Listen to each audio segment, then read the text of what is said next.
All right, everybody, welcome to another episode of Fourever Rivals. Well, we got the three rivals here. We doubled up on the Carlton rivalry, and but welcome to everyone. First of all, before we go into this, again, wishing all the best to Mark. Unfortunately, he can't come on, so we can't have the Essendon flavour, but I'm sure we're going to give it to him anyway, right? Aren't we, Liam? Absolutely, mate. Absolutely, we're going to give it to him, and so we're wishing him all the best. He's having a few just private issues, but he'll be back bigger and better sooner than you know. So let's say hi to the rivals. Hey, and by the way, Scotty too. I know he got caught up today from work, so he's found it hard to get on time. So I've taken over, but he will be back next week. That's big Scotty Tompkins will be back next week. Flag pie. Doesn't look like flag pies. I think you're on the slide now. But how's flag pie, Manny? It's a big statement coming from you there, Rocco. But good evening, everyone. I'm doing really, really well. A bit chilly today in Melbourne. And, of course, Liam, you're now a Melbourne boy at the moment, so you're feeling the cold weather of Melbourne. But, you know what? You touched on that just like there, Rocco. The Magpies can be vulnerable, if I can use that word, vulnerability. But time will tell. But we'll talk about that a little bit later. But a very warm good evening to everyone. And Bo, check how you going, bud? Good. Another average week with Carlton, I guess. So it is what it is. Made up the time by doing a whole bunch of other stuff on the weekend, which was not related to that crap, and that's it. That's it. That's all you can say about that. What else have I got? I got nothing else. It was funny. We did the show last night, and we didn't even talk about the game. We talked like 4 hours about everything but the game, because there's not much more you can say. Yeah. So before we go on to Liam, Manny, I just hope you don't threaten any of us, so let's just take it easy. Your Collingwood supporters are going around threatening people. Gone early on that. Oh, boy. You can just relax. It all depends, Rocco. You might decide to blow it completely out of proportion. Oh, we don't want to be saying those things while you've got another bloke. No, that's right. That's right. Yeah, you got to be careful. I might send a pigeon to come past your house, knock on your front door, and maybe give you a karate kick. Whoa, get the media out there, mate. All of a sudden, I might have to clip that and put that out there. That again, the Collingwood supporters are threatening us. Anyway, Liam, actually, hey, you're on top of the world, the only winner. That is true. I am the only winner, and I was having a little think about it as well. Richmond has played rivals 3 times, so Essendon twice, Carlton once. We're 2-3 against the rivals. You are too. So we only have 4 wins, and 2 of them against the rivals, and we've got Collingwood next week, so knock them off as well. They're no good. So no, they're no good. I'm telling you, they're on the slide, man. You just what happened, I can see a few people in the chatty. I can see. Mick Skaka, right? He's on there. Yeah, there was big words last week, and I haven't seen what's his name? What was the other bloke that used to come on? The other Collingwood supporter. What was his name? No, the other Manny, not this Manny. No, the other Manny. No, he's what was his name anyway? Yeah, someone will say Simos, mate. He's a good bloke. So, they're all good blokes, so we might have a bit of a chat to them later. I'd like to say hello to everyone's in the chat. First of all, Liam, he's one of our favourite WWE, and we've got something special to announce. WWE, so I already knew Liam, but he got to meet Taylor and Dylan after the game. We had a good chat. I got to meet his uncle and that. So welcome to Liam. He's a star. And we got Sammy. He's always on. Go the Blues. We got Rocco Mortal. He's all the way from Perth. And we got, of course, our favourite blue bagger. We got him. We got Lou. Hi, everyone. Who else we got here? Carlton. Blazing Blues. Seba. Seba's never far around, is he? Seba's never far around, yeah. And then we got a tiger, man. Evening all tiger Mars. Fuck, there's a Mars, it's a tiger. He's been on a couple times, yes. He has Obviously been. He has been. Now, but we've got to win. Another Collingwood supporter, always here. How are you, mate? Lone Wolf is here. And our favourite Greek, Matula. How are you, Matula? Together. What's this one say? Anyone remember Sesame Seed 3?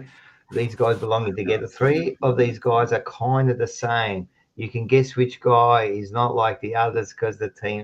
Very good. You're very funny. Yeah. All the Tiger supporters are coming out. That's well done. But you should be, because you bet that scumbag of a side. Yeah, scumbag of a side. Anyway, where are we going? Yes, we got Mick. How are you, mate? There's another Collingwood supporter, another Greek. The Greeks are taking over, mate. Greeks are taking over, man. All right. Before we go on, just some housekeeping here. First of all, thanks to the Sporting Globe for supporting the whole channel. They are great. Go down there. Help them out. It's at Northlands. Get the app. Get your discounts. Help us out. Sporting Globe, a great place. In a couple of weeks' time, we've got our catch-up for the Fremantle game. Yep, that should be fun. And then we've got some other stuff going on at the moment. I'm telling you what, the channel is kicking ass, man. We got some new stuff going on. First of all, we got Bocek. How are you, mate? Like, how's things, man? You got some stuff going on, haven't you? I got some stuff going on, yeah. All right, let's put this up. Look at this, mate. I wasn't thinking about that. No, we got this stuff going on, man. We got Remix Mania. Friday the 29th. It's the day before the live show. So it's going to be a massive weekend, man. And you're going to get down there. It's in Little Burke Street. Well, you tell us a bit about it, man. And everyone, the link is below. Click onto the link. Tickets are very cheap. They're about $27, I think, whatever they are. You get in there and, yeah, what's this all about, brother? I didn't know you were going to put that up. I thought we were going to talk about the other thing. Of course I'm going to. No, I appreciate it. Yeah, it's a nightclub event, of course, but it's basically wrestling tunes all night. So all the entrance themes, all the soundtracks over the years, so on and so forth throughout the day. We got DJs playing that stuff all night. We've got giveaways, vouchers, a whole bunch of stuff. It's basically just a clubbing space for wrestling fans. So should be a bit of fun, and it'll be a nice little precursor to the next day, the big show down in the live show. 100%. We're going to be there. I know Liam's going to be there. You're going to come down too. You're coming down to the whole weekend, mate. So we're going to catch up. I don't know. Maybe Manny will go down there. And I'm telling you, I'm really looking forward to this. Get down there. Tickets, the links are below. The link is below. Sorry. Yeah, click on. Yeah. As I said, the tickets are pretty cheap, man. I just had a look. So we're going to be down there, and we're going to have a bit of a drink and get ready, have a bit of fun, man. And if you like WrestleMania, you're going to love this. You're going to love this. That's right? it. So that's it. And then the next night, of course, I still haven't got the graphic up because this last player is doing my head in, but we got a big name lined up. We've already got Brad Pierce. So make sure you get your tickets linked below for the live show on the 30th. Get down there. Get down there, man. It's going to be a big event. It's at Howler's. Proper event, man. And so tickets are $69. You get an 8-course roaming meal. You got 2 great players. You get us on stage. We've got the Monday Blues coming up on stage. I reckon Bocek is going to make an appearance on stage. I reckon if Manny comes up, he'll make an appearance on stage. So we're going to have a lot of fun. If you've been to the other ones, you know how big this is. Yeah, so also, I know there's a lot of stuff going on, but I just want you to know that on Saturday, the channel, mate, we're moving on to next level. We have got this Match Day live. Everyone get ready. We have got a live watch along. Match Day, Saturday. It'll probably start about 7 o'clock. There's a bloke named Bocek. He's going to be doing it all, man. And if you like the live watch alongs, this is watch along on steroids. Because I'm telling you, you've never seen a watch along like what's about to happen. So yeah, Bochek, this is your little project. How's this going? I'm pumped. I'm going to have so much fun with this. I think we're all going to have fun with this because 100%. Basically it's going to be a space that everyone knows how a watch along works, of course, but for our crew, for our fans and everything else, I think it's going to be great for everyone in the chat. If you're not going to the game or whatever it might be, even people that aren't Carlton supporters, it doesn't matter. Come in, we watch the game. It's a space that you can throw questions, talk about the game, talk about other things. I don't mind. Let's just have a nice stream and a good place for everyone to share their thoughts. And I guess most of the chat will be about the game. But I've got some, as Mars would say, I'm scheming. So you are scheming. I've got some things we're gonna do on Saturday, which will push forward to other games as well. But yeah, exciting stuff. No, it's gonna be good, man. I'm excited, man. I'm telling you, you got that. It's something for people to do, man. On match day, they can't make it to the game, so it's going to be good. Yeah, we've got a question by Paul. Bochek, are they going to play CM Punk's entrance at the club? That's a given. That's a given. That's no debate on that. I like that. That's sick, man. And then the other one is, and then after the watch along, you get home, you don't know what to do, you don't know how to get it out. You want to listen to it. We get into the emergency meeting. Which is it's a call in. What is it? A fan cams again on steroids. That will be on about 10:30, maybe 10:45. We get on. We all get on. We have a bit of a chat. We get some people on, and we do the emergency meeting because after a Carlton game, it's always an emergency meeting at the moment. So. Yeah, so there's a lot of stuff going on, man. So make sure you tune in to the Jumper Punch, man. Yeah, it's good, man. We're pumped, mate. We did get the news last night that our great man, Paul Sebastiani, is leaving the Jumper Punch because SEN has called and he won't be on as I'm sure he'll come in here and there. But, yeah, so there'll be some big changes. So all the best to our good friend Paul, man. He's going to be doing big things. He's off to England next week to do some Arsenal stuff. And, and then he's back and he'll be doing some big things for SEN, man. So get ready and watch out for the big man himself, yeah. And that's it, man. We're ready to rock and roll. And when the Fourever rivals are going to all that housekeeping taken care of, let's get into some real stuff. And let's get into a bit of, where is it here?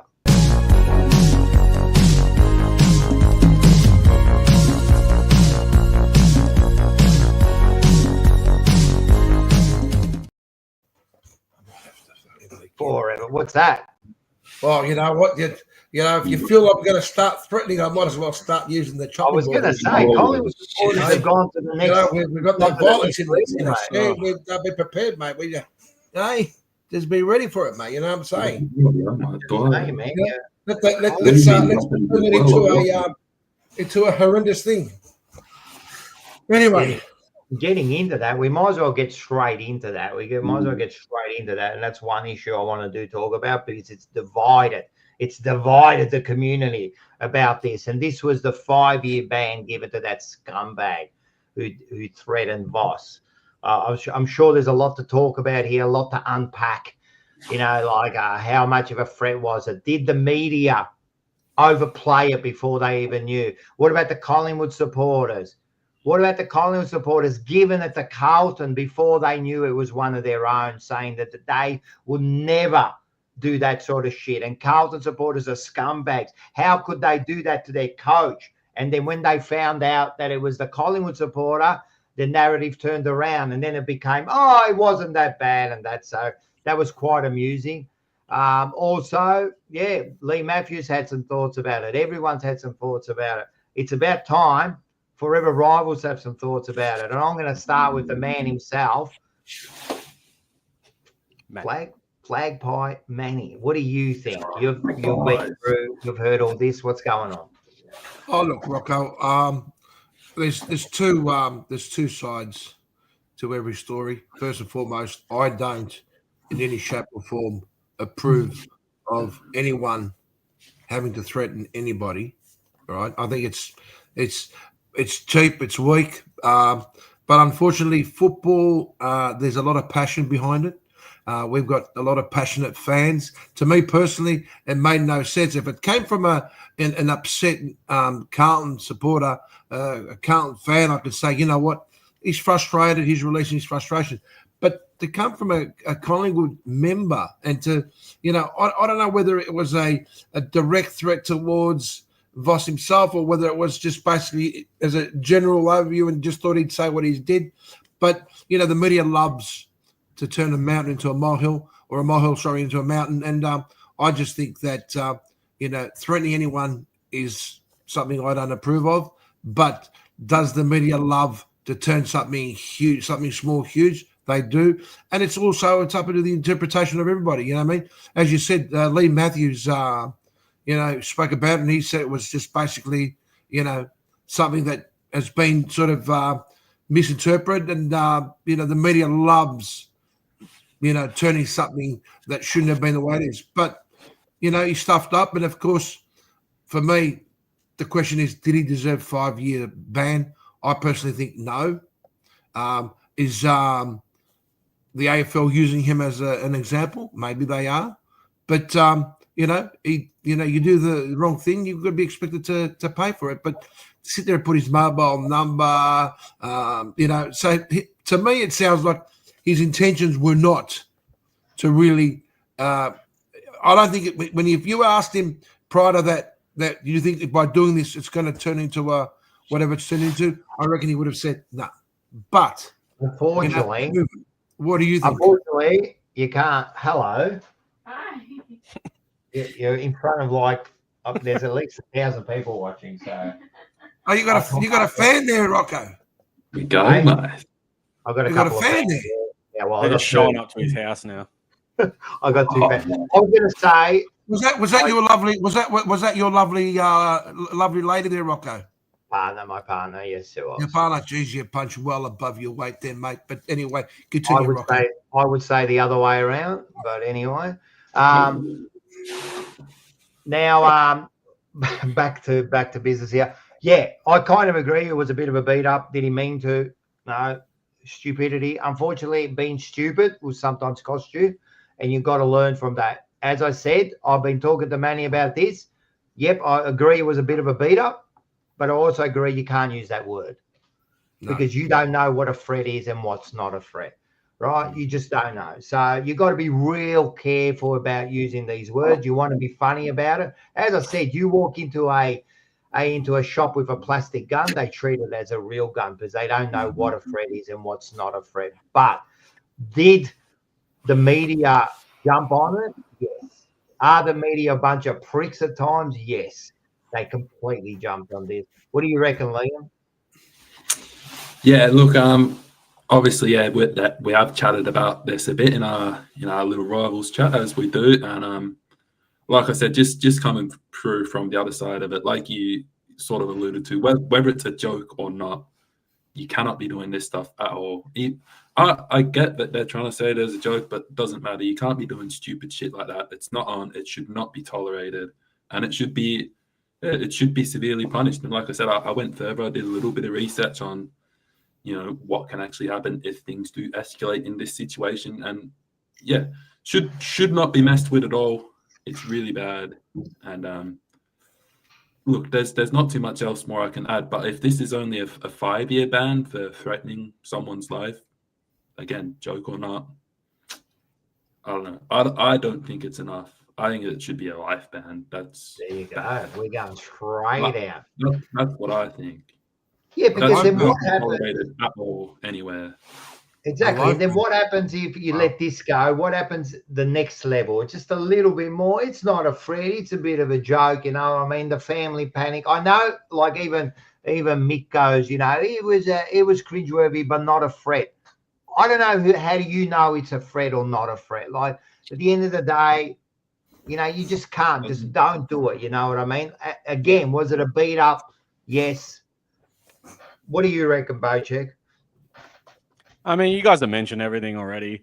Fact of the matter is, we know as, everyday people that when you read a message like that, he didn't actually mean, Voss is going to cop one, right? That's right. We can see that. But at the end of the day, the AFL, it's understandable that the AFL needs to treat everything as worse as it possibly can be, because you just don't know it anymore, especially when not so long ago you had a couple of armed people come into a ground as well. Exactly. Who knows what they're thinking at this point, you know? So they have to treat it a certain way, and we get that.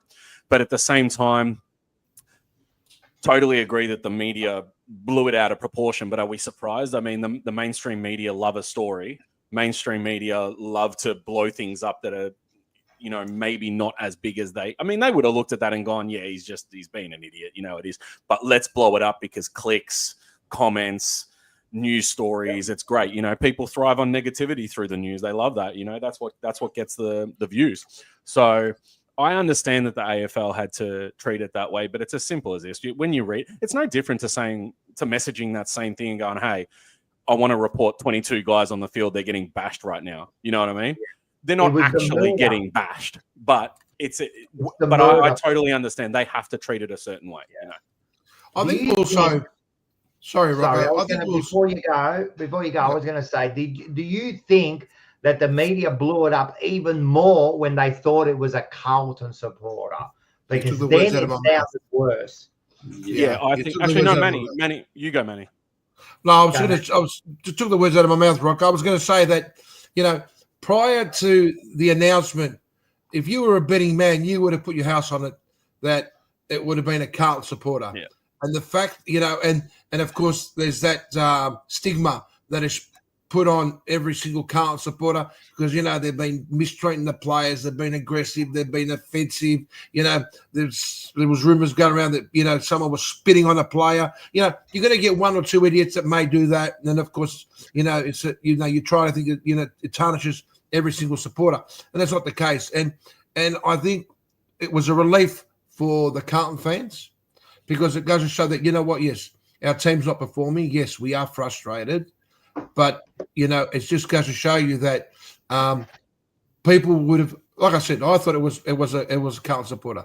And, you know, it was a Collingwood member. He stuffed up and now he's paying for it. And, you know, and I said the AFL is using him as an example.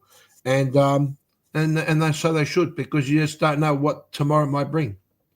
You know? 100%. And before you go on, sorry, Paul in the chat, we are going to talk about what you're saying. There's no use spamming it 1,000 times. We're going to get to it, Paul. All right, just relax. We'll get to it. Right?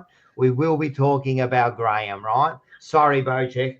No, I was going to say if that came out that it was a Carlton supporter in the end, that would have continued on. You know, the club would have probably released another statement. There would have been a whole bunch of, you know, extra comments and posts coming our way, or we definitely would have spoke about it more and whatever else. And it would have been a whole different conversation. It probably would have blown up even more. The fact that it was a Collingwood supporter, it's kind of fizzled out. I haven't heard anything about that since the news broke that it's a Collingwood supporter. So now it's just fizzled out. 100%. You know, and honestly, on that same thing, like, who cares who they follow? I mean, like, you know, regardless of the fact, like, if you're just going to be a dick just for all that was, and actually, here's a question: did they give an age on the person or not? No, I didn't know nothing about it, to tell you the truth.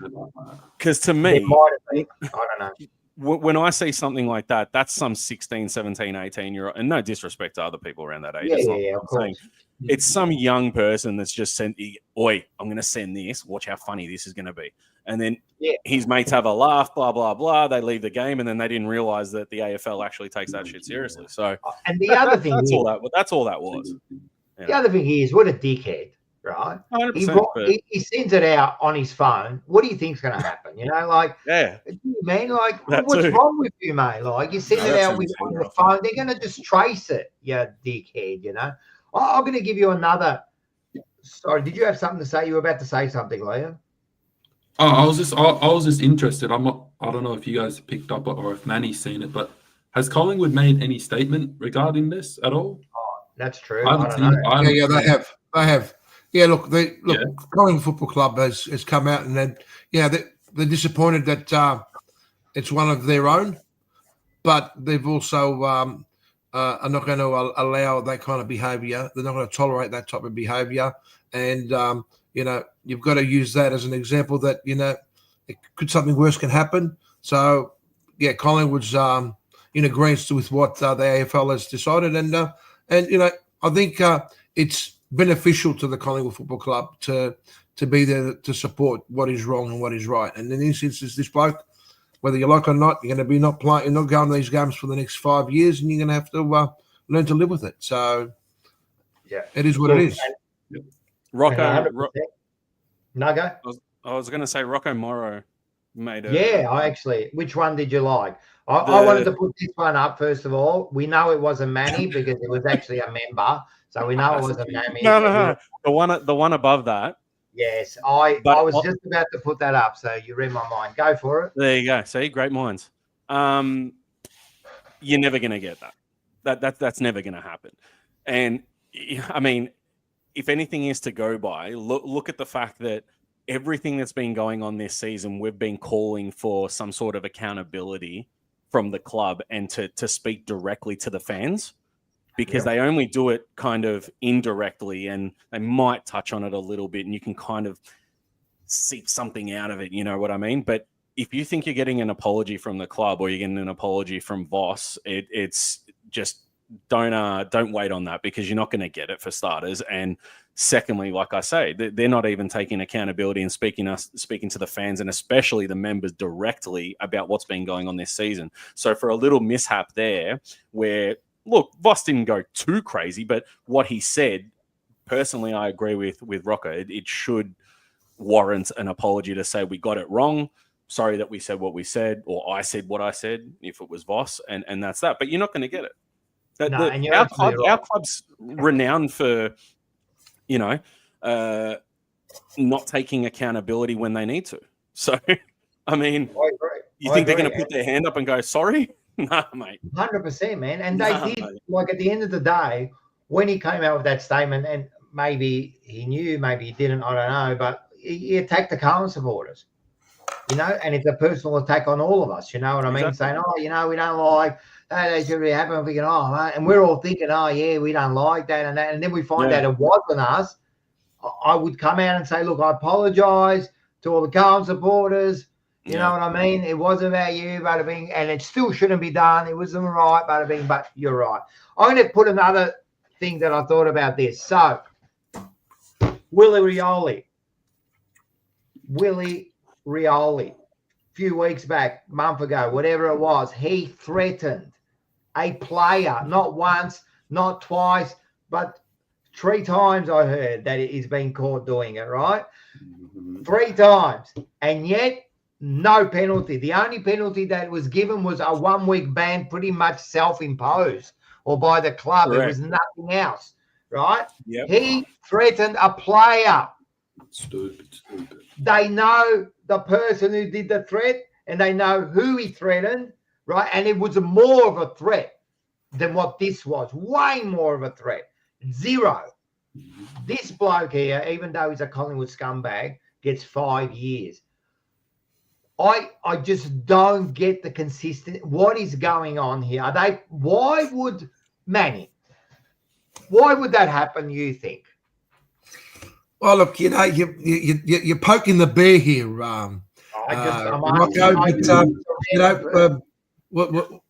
look, somebody said to me, do you think so, mate?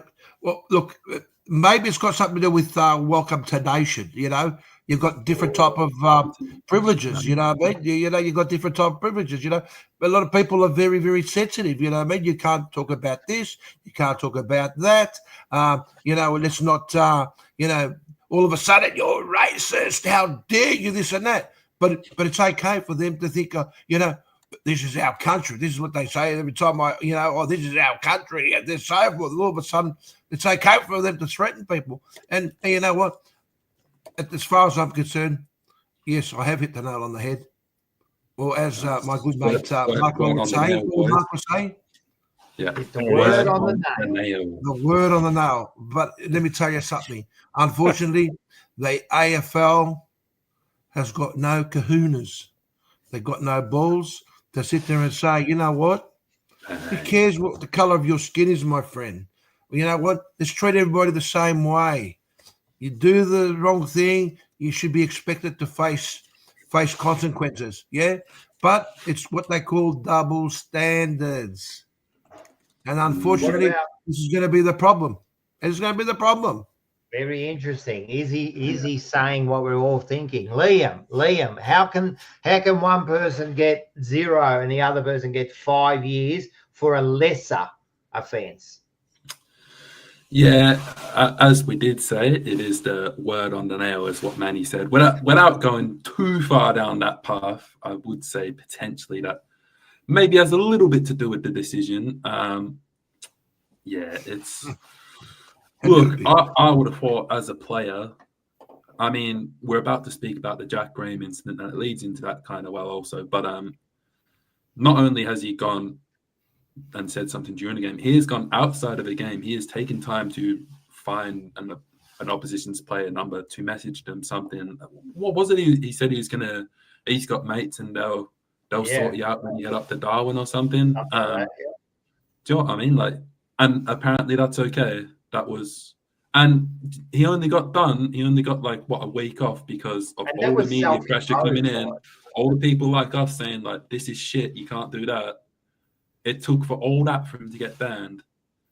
AFL's a joke. Actually, no, I agree with Manny as well. They've got nothing down there. They're not brave. Well, brother, brave is not the right word. Brother, they got no balls, brother. They got no balls. They're weak. And it's frustrating that we see all these inconsistencies all the time. Yeah, and it's not just that. Like we said, it's always the inconsistencies. We just don't know what you get. You know what I mean? It's almost, I don't know. They're deciding what's right and what's wrong and what they can do. What do you reckon, Bochuk? Similarly, I mean, when I look at the AFL when it comes to this sort of stuff, it's no different to me reading about or looking at different political movements. It's pick and choose who you support, pick and choose who you protect, and so on and so forth. And that's what brings the inconsistencies. That no one's going to tell me that there isn't favoritism from the AFL when it comes to tribunal, when it comes to, incidents like this, and so on and so forth. No one's going to tell me that there's not favoritism, because they can't think that the public is stupid enough to not look at it how we are right now and go, well, Rioli got this, but a guy that made a stupid text message gets 5 years?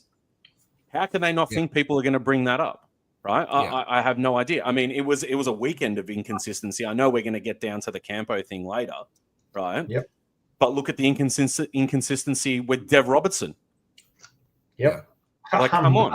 They can't honestly be playing people for a fool like this every single time. It's one rule for them and one rule for the rest of them.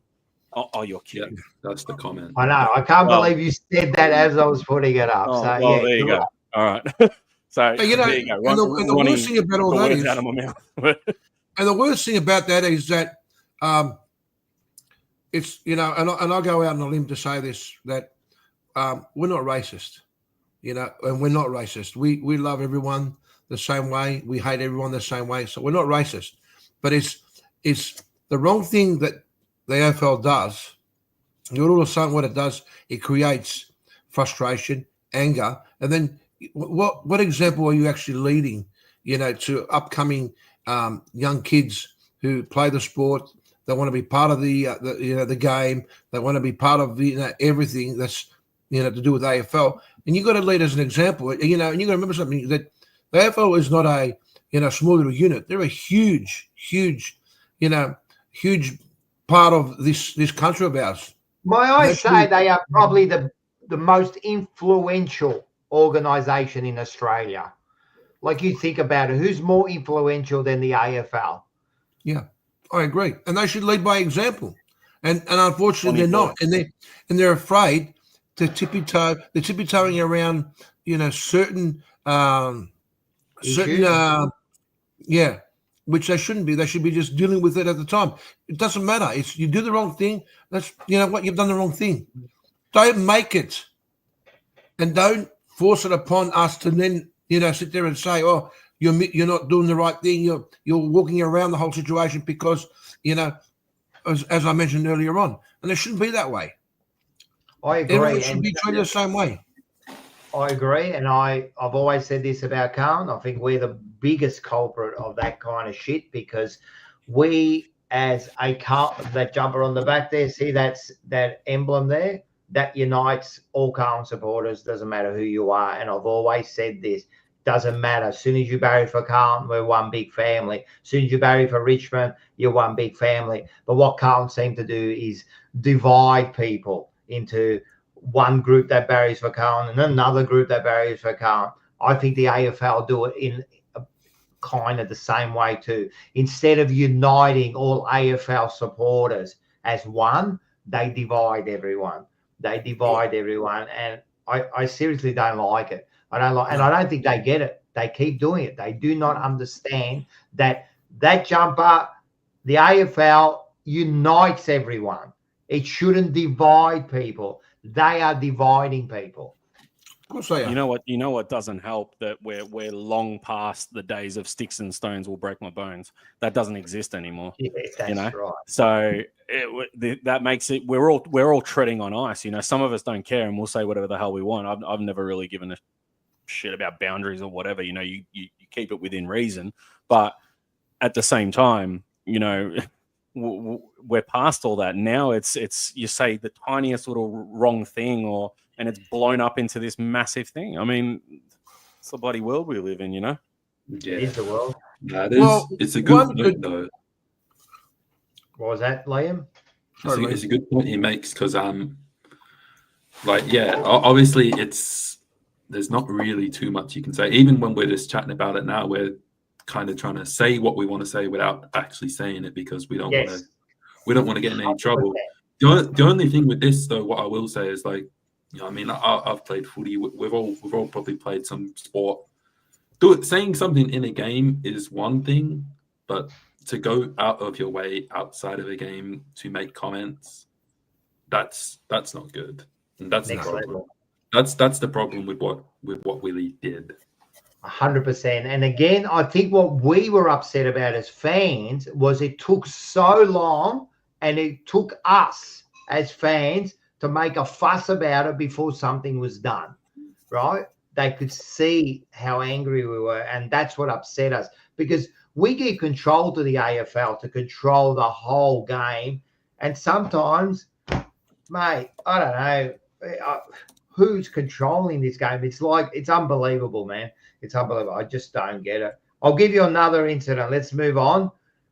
The Graham, what's his name? Sorry, Liam. I've just gone blank. It's Jack Graham from West Coast. Yes. So, all right, you lead us into this. What happened here and what's going on? So he's just been suspended for 4 weeks for using a homophobic slur against a Giants player in the game a couple Fridays ago. Now, interesting thing here, he's only got done like a week, maybe more after that game. So I think it was a Friday and the news came out about it Sunday morning. So that Jack and the club self-reported it to the AFL. They said, hey, this has happened. We've done wrong. Apparently, he's even gone as far, Jack Graham, and called Andrew Dillon to apologise. He's obviously apologised to the Giants player and the Giants club. And he's copped a 4-week ban for it, which is, I think that's in some ways that's consistent to what we've seen from other instances. I think there was a Saints guy, Lance Collard, who did a couple things in a game in VFL. He got 6 weeks. There's a couple other people that have done it that got around the same. I can't think of their names off the top of my head. So I guess in some ways, the ban maybe fits the crime. I still think it's a little bit too much. There was a good debate on the couch. I think it was Jack Rewalt and Mike Sheehan having a bit of a debate. Jack saying probably should be 4 weeks. Mike saying probably none. I think it's good that we've just spoken about Willie Rioli because it does kind of again set a good example, or not an interesting comparison that a player can say something like this in a game. Probably not the worst thing in the world, but then someone can text someone outside of the game with proper threats and they only get a week. So Yeah, as always, I don't know what to expect with the AFL. That inconsistency word comes up again. What do you guys think about it? I mean, let's ask Bo. What do you think about it, mate? Before you go in, can I just say something about that? So he's called him a name, which we probably all know what he said, and I'm not going to say it. He's called him a name. How can I say this? Why did the person get offended? Does that make sense? Why did he get offended? See, this is what I mean. Like, again, we've all played sport. I don't think he means it in a no, exactly. But why would you get offended by it if it means nothing to you? If I can say so, if you're not gay, let's say, why would you get offended then? Like, I don't understand. Like that. So that's. Do you understand what I'm trying to say here? I think with the AFL, I know what you're saying, Rocco, and I think the AFL is trying to just basically educate that, regardless whether you are offended by it or not, it's not appropriate to sit there and call someone, you know, these days you hear a lot of words. You hear homosexual. You hear, the old school used to say, oh, poofter, or he's gay, or he's a fag, and all that kind of stuff. At the end of the day, it's about stopping that out completely. It's not about whether the fact he's taken it to offense. It's about the fact that it shouldn't be the correct behavior in the game of the sport. Because then where do you start and where do you finish? Soon enough, all of a sudden you'll get a player who might turn around and swear at a player because he's Greek, or he might be of particular nationality, or might be in a particular cultural background, or religious background. So I think it's more than anything, it's about putting a stop to it from the start, regardless of whether it's offended me. And and a fun example these days is in the workplace, that you and I could be having a conversation about something, and we could be using every offensive language under the sun, but it's all about that third person that may interpret it and take it to offense. And it's all about being politically correct and just looking around you. There's some things you can't say and some things you shouldn't say. And maybe this is the way the AFL is trying to say, we've got many things wrong, but maybe this is the way we should move forward to try and get things better. I don't know. That's just my opinion. Bocek, what do you reckon? Mate, look, Manny, Rocco, you guys grew up in a time earlier than me. I grew up in the 90s, and I come from an upbringing and a time where you say something to somebody, who gives a shit, so give it back. Yeah, you know what I mean? All this homophobic slur stuff and this and that, mate, it doesn't sit well with me. I couldn't give a crap. If somebody called me a name, who cares? Call them one back. Who gives a shit? Well, why does that have to become an absolute massive story? And he got four weeks as well for a homophobic slur. Like, I'm going to bring it back to what I said before, sticks and stones. Like, who gives a shit? He called you a name. Okay, get on with it. You're there to play footy. You're not there to have a debate. You're not there to tell people who you fuck and all this sort of stuff. I don't care. Nobody should care. Like, I don't understand. Like I say, I come from the same place many others come from. I'm not special or anything. I'm just saying, we know that you call each other whatever the hell you want to call each other, and that's that. To me, I hate it, honestly. I really agree. Do. I hate this.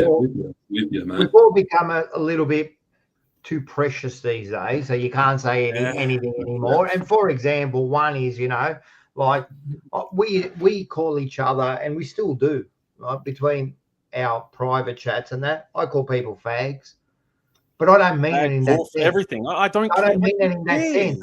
A fag is different. Now they'll take offence to it, when in our days, I mean, they've even took away those fag cigarettes and called them fads. They called them fads. Right. So hang on, Rocco, hang on.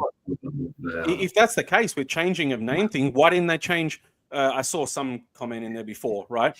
The thing you put your feet on in the house, it's called a poof. Yep. Ottoman. Well, what? We can't say it. We can't say it. Or you're going to change the name of that? They changed the name of the. Apparently, They a few changed the name people of the been cheese, saying, man. A few people have been saying in the chat now it's a footstool. It is. Oh, Well, yeah. well, Yeah. It's a Because little. you might offend someone. You know what I mean by saying it. And This right here. that's right. Oh, put that push This is down, a right? puff. It's a shit It one, is a but it's a puff. puff. That's what it is. Yeah, Mark. But you know And what's that's what I'm funny? saying. It sometimes feels like the people who we say, they're not the ones offended. It's everyone else around you that's offended. You know what I mean? It's Exactly. like, for example, a WOG. You can go WOG and all that, and it's all good. And it's not the WOGs don't get offended. We It's the embrace people it. that are around you that not even Italian or not even a WOG would be offended. And you go, why are you offended by it? That's the problem with it all, though, isn't it? Victim mentality, mate. It's like literally like you say it in a game of footy, and it doesn't mean anything. Like it's just something that you say in the game. You don't directly mean it. It just happens. That's what you do. And at the end of the day, after the game, you shake hands, you move on. It's done. It's not a big deal. That's it. Yeah, it's just definitely something. It's kind of gone a bit too far for me. I know there's probably a time or place where, yes, maybe don't call people that in certain scenarios. I get that, but yeah, it's just gone a little bit too far for me. Like I don't want to have to be thinking in the football game like, oh shit, Exactly. Can't call this person something. Yeah. Like I've got better things to do. Yeah, that's 100%, man. moment That's spot on. So yeah, like at the end of the day, I don't know how it happened in the game, but I don't think his intent when he called him that was anything sinister. So my question is, he's decided to approach the AFL and say, you know what, I did the wrong thing. I said what I said. Now, had he not done that, what would have been the repercussions? Was the other player going to? Well, apparently no, Manny. Apparently the other player, there was nothing said. It was because he reported himself, and I don't know why he reported himself. Maybe there's more to that. Maybe they said if you don't report yourself, we're gonna. I don't know. Yeah. I don't know what there could have been a million reasons, you know.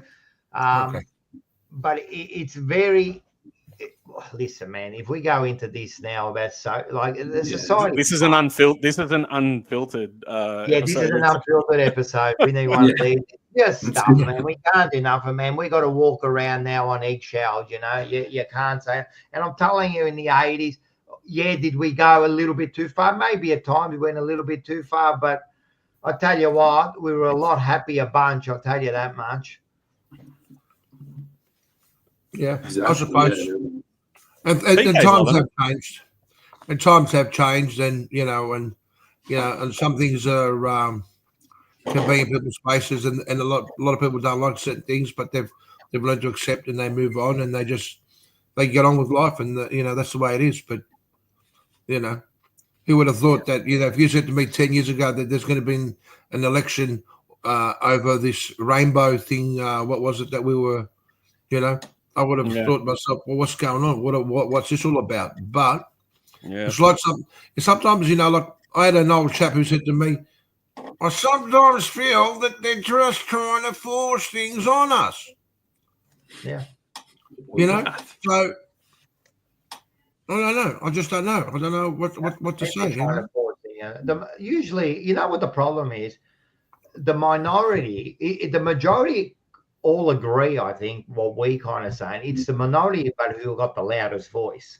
You know what I mean? The majority usually keep quiet because they can't be bothered. It's the minority that screams, and that's what happens. You know what I mean? But the thing is with me, with the AFL and all that, is their inconsistency, them deciding what should be penalised and what shouldn't, and what should be let go. That's what upsets me about this whole thing. You know what I mean? Like one thing can be done, and no worries, it's all good. Next thing gets done, you get 5 years. You know what I mean? Like, no, where is the consistency here? And now it flows through to the tribunal, doesn't it? And the tribunal is the most inconsistent thing, I think, on this planet Earth, to tell you the truth.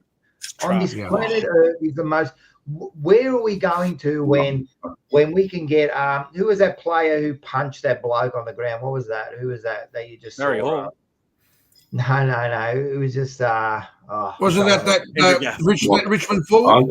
Tom Lynch.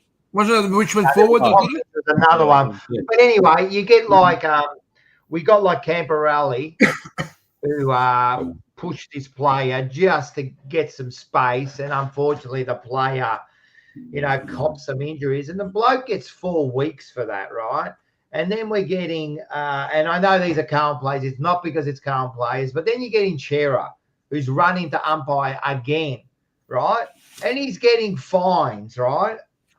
I don't get it. There was an incident in the Carlton game where an umpire got in the way of Cowan maybe and interfered, right? Blocked him, fell over.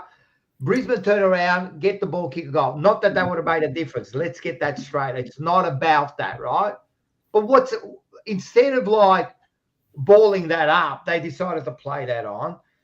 Players in the middle where it's hectic accidentally run into somebody, right? And all of a sudden it's a fine. But what do you want Chera to do? I don't know. You want him to watch his player, watch the ball and the umpire, and if he accidentally runs into him, they penalise him. How about oh, man, I don't know. What do you guys reckon?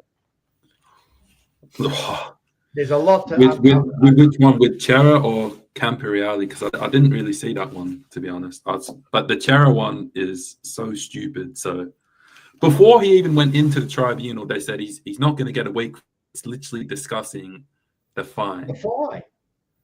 They had a 75-minute tribunal session to figure out if he's going to get fined an extra $1,250 or something like that. 100%. And who was it? They had $30,000 of lawyers there. $30,000 worth of lawyers. That's the one. $1,200 fine at the end of the day. That's right. They're doing all this for a fine. And also, I watched. We've all seen the incident, but what's he meant to do, mate? Chera's focused on the game. He's a player. He's watching Lachie Neale. He's watching the ball. How's he meant to be responsible for where the umpire is? He's trying to play a game. That's his job. I don't know. It's stupid. Not like he meant it. Yeah, look, I can understand it. I don't know. If the player's gone up to an umpire and pushed him, because he's upset, then I understand. Hey, you don't do that, right? You don't touch an umpire, right? Yeah, all right. Don't speak back to him, whatever. But come on, in the middle of the game, man, you accidentally run into a player and they fine you. Come on, bro. Bocek. The game's gone soft. I mean, I can. People can call it living in the past. People can call it different times and all the rest of the shit. But fact of the matter is that the game's gone soft. Any opportunity to take a player to the tribunal and they'll take it. Any opportunity to say, what we were literally just talking about before. Any chance to do something with that, they'll take their chance. But honestly, that should have the simple fact is that should have been a ball up. On we go. That's it. It's no different in football. And when I say football, as everyone knows, I mean the round ball. Yeah. Yeah. That would have been a drop ball. That literally would have been a drop ball. If it hits the ref, it's a drop ball, right? It doesn't matter who was on the attack, who was defending. It means nothing. In that situation, they should have just balled it up. And like you just said, it wouldn't have made a bloody difference. Just ball the damn thing up and move on. That's it. Instead he's at the fucking tribunal. Has he had prior to that, Rocco? Yeah, there was another 3 that he's run into, And look, I can understand. You want to give him a fine, right? A small fine. But what we're saying is they brought it to the tribunal. They're making it into this major incident. It was over $1,200 at the end of the day, right? Yeah. Are you serious? And you're making it sound like if you look at each incident, he's got his eyes on the ball. He's looking at the ball and his opponent. The umpire's got his protected, corridor behind him. I understand that. But what about, all right, then why didn't the umpire get fined for running into fucking Cowan? Good question. Good point. Because Cowan was looking at the ball. The ball was passed to him. right? So he's gone to market. This is in the back line. You know the pressure this kid will be under. And the umpire ran straight into him, knocked him over, right? Nothing is said. What about saying, hey, umpire, where's your awareness? Yeah. Where's your awareness? That's the thing. One rule for them. One rule for everyone else. Yeah. That's right. And that's unfortunate. There are different rules set for everybody else. But I think, as you mentioned, Rocco, the fact that it's happened now, another 3 times, I think they probably look at it and say, well, you know what? This bloke is either clumsy or he does it on purpose. Who knows? But, you know, the thing is, maybe he's done a couple of times where it's done accidentally without realising. And I think this last one he had no idea. There was no intention behind it. Maybe the last couple other times, maybe it's different. So you've got to look at it. Every scenario should be interpreted differently, accordingly, and that's when they should issue the fine. So, you know, and to spend this kind of money and so forth, then, you know, and the umpires need to be prepared that sometimes it's going to happen. You know what I mean? It's going to happen. I'm actually surprised that, you know, you remember many years ago, Liam and Bocek wouldn't have been born when that Collingwood play ended up knocking the umpire down and ended up punching a few players, and he punched a few supporters. That was a long time ago. But sometimes you get frustrated and you think, you know what? I'm glad that the bastard got punched. You know what I mean? Sometimes, and let's be fair, sometimes the frustration that's building, you know, the way the umpires and the AFL and all that bullshit that's been going on, sometimes we look at an umpire that falls down, and I'll be the first one to say, you know what? I love it. I see an umpire fall down, and I think to myself, this is great entertainment. Yeah. It is. It's great value, yeah? So, you know, the reality is that maybe the supporters are frustrated, maybe the players are frustrated. And sometimes it happens and shit happens. And you know what? You fall down, you hurt yourself, you get up and you go on. Simple as that, you know? But the AFL wants to lead by example. They got no fucking idea what they're doing, but they want to lead by example. Pick and choose. Yeah, I agree. Yeah, pretty much. It's very frustrating for the supporters, I'll tell you that, mate. It's very frustrating, man. Let alone the rules that they decided with the what is it, the inefficient intent and all that kind of stuff. Already that's frustrating. That's another rule, just quietly. Let's just get it over and done with. Last man that touches it, just give it over. It's already that anyway. So let's just do that and let's just forget about it. Yeah. Yeah. That's it. Yeah, that's why I'm so fired up about it, man. Like, the umpires have so much that they're getting wrong and so much that they need to fix, but they're going to come and blame the players for incidental contact. Like, exactly right. Don't you have bigger things to fix yourself? Look at yourselves first before you start attacking the players. Like, isn't that the best form of defense? Is start attacking someone else and just deflect to someone else, you know?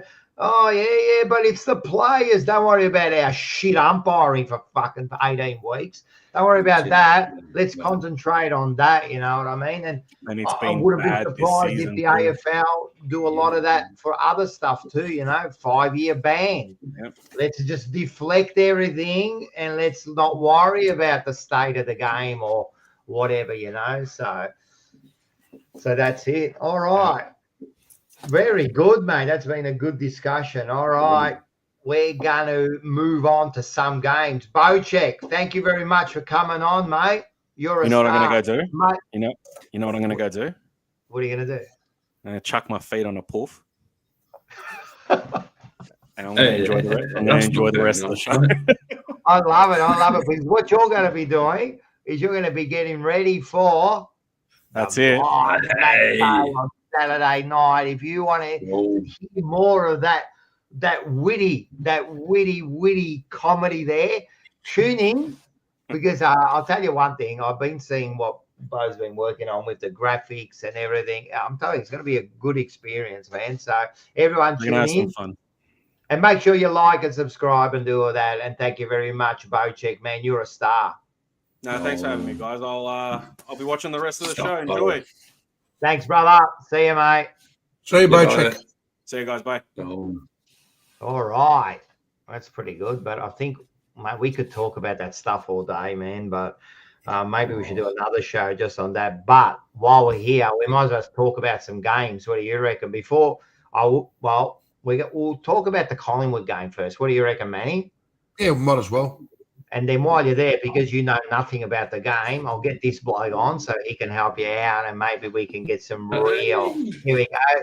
We got Andreas. How are you, mate? Good, boys. How are we? Black. No, Andreas, you're, how are you, bud? you're Black and White United. I'm getting confused with the other bloke. Of course you are. How are you, mate? Good, mate. Yourself? Good. Big weekend for you blokes. You travelled all the way. And, it was an interesting game. We'll get into it, right? We'll get into it because I want to discuss that because it was, when you say there's a game of two halves? Yeah. That was a game of two fucking halves, man. So let's get into it. I'll give you some graphics here, and here it is, man.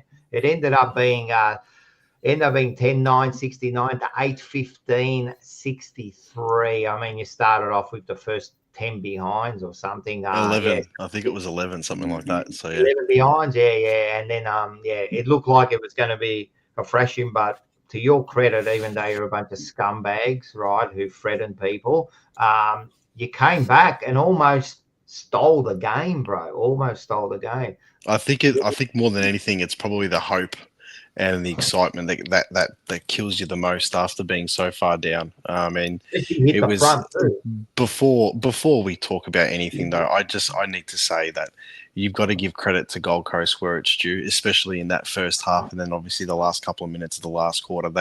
They turned it up pretty well. They made us play lethargic, boring football. They made us, basically dumbed us down to bottom four level in that first half, and then you could see the link up from defense into the forward line wasn't working properly, and then every time it did work properly, we were lacking that final kick into the forward 50. So I mean, there's no real excuses.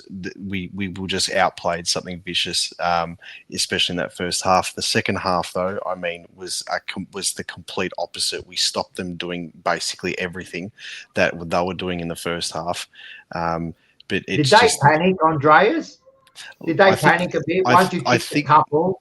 Yeah.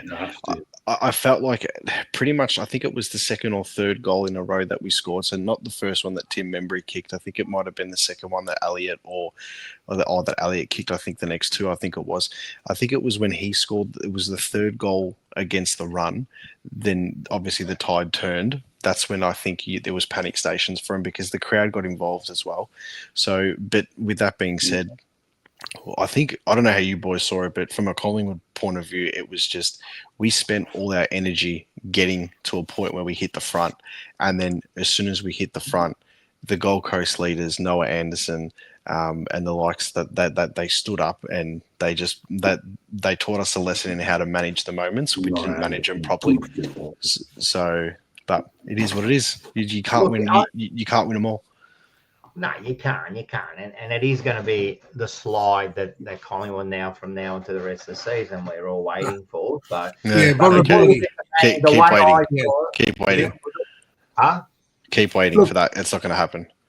I think to be fair, we had a few supporters for weeks now saying you won't lose a game for the rest of the year. So you just don't know. You just don't know, Andreas. You're not going to go through the season undefeated. You're not going to go through the season undefeated. You're going to have moments where you lose.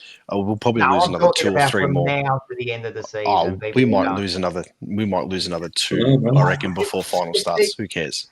You're as good as your last game, boys.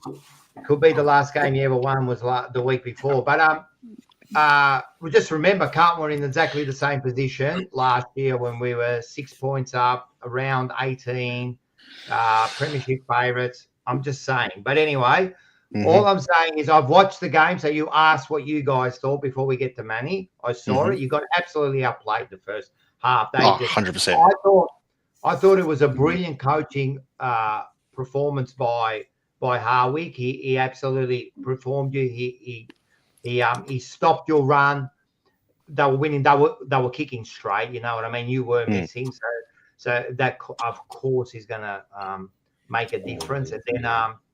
And then I thought they panicked a bit. you kicked a couple of goals. And look, let's be serious. Collingwood have known that they're not going to give up. So I think that played in their mind, and they kind of went away from what they were doing, and they went into a bit more of a preservation. When you're 7-8 goals up, I mean, you're kind of probably going to do that. But unfortunately, you've got to be real careful. Credit to them again. You hit the front, and they came back and won the game with some really good goals at the end. Like the one, I can't remember the one that it ran out of the centre and kicked. Yeah, that was Noah Anderson's one. That was the one. That was right after we had hit the front as well, and there was no time for us. They just replied straight away. That was a great goal. But I think they panicked a bit, and you know what I mean? But they're kind of unexperienced in this kind of scenario, you know, being so high up in the ladder. So they've never been there. And so, but they did well. Use actually, you know, you made yourself proud at the end of the day to come back and get it so close. So, yeah, well, look, from our point of view, though, like I don't, apart from the opening round loss to GWS, the loss to Geelong and then the loss to Gold Coast now, I haven't, like, when the game's been done, I haven't been like really down, really upset or anything like that, because the loss against Geelong was off our own boot. We could have won it right at the end.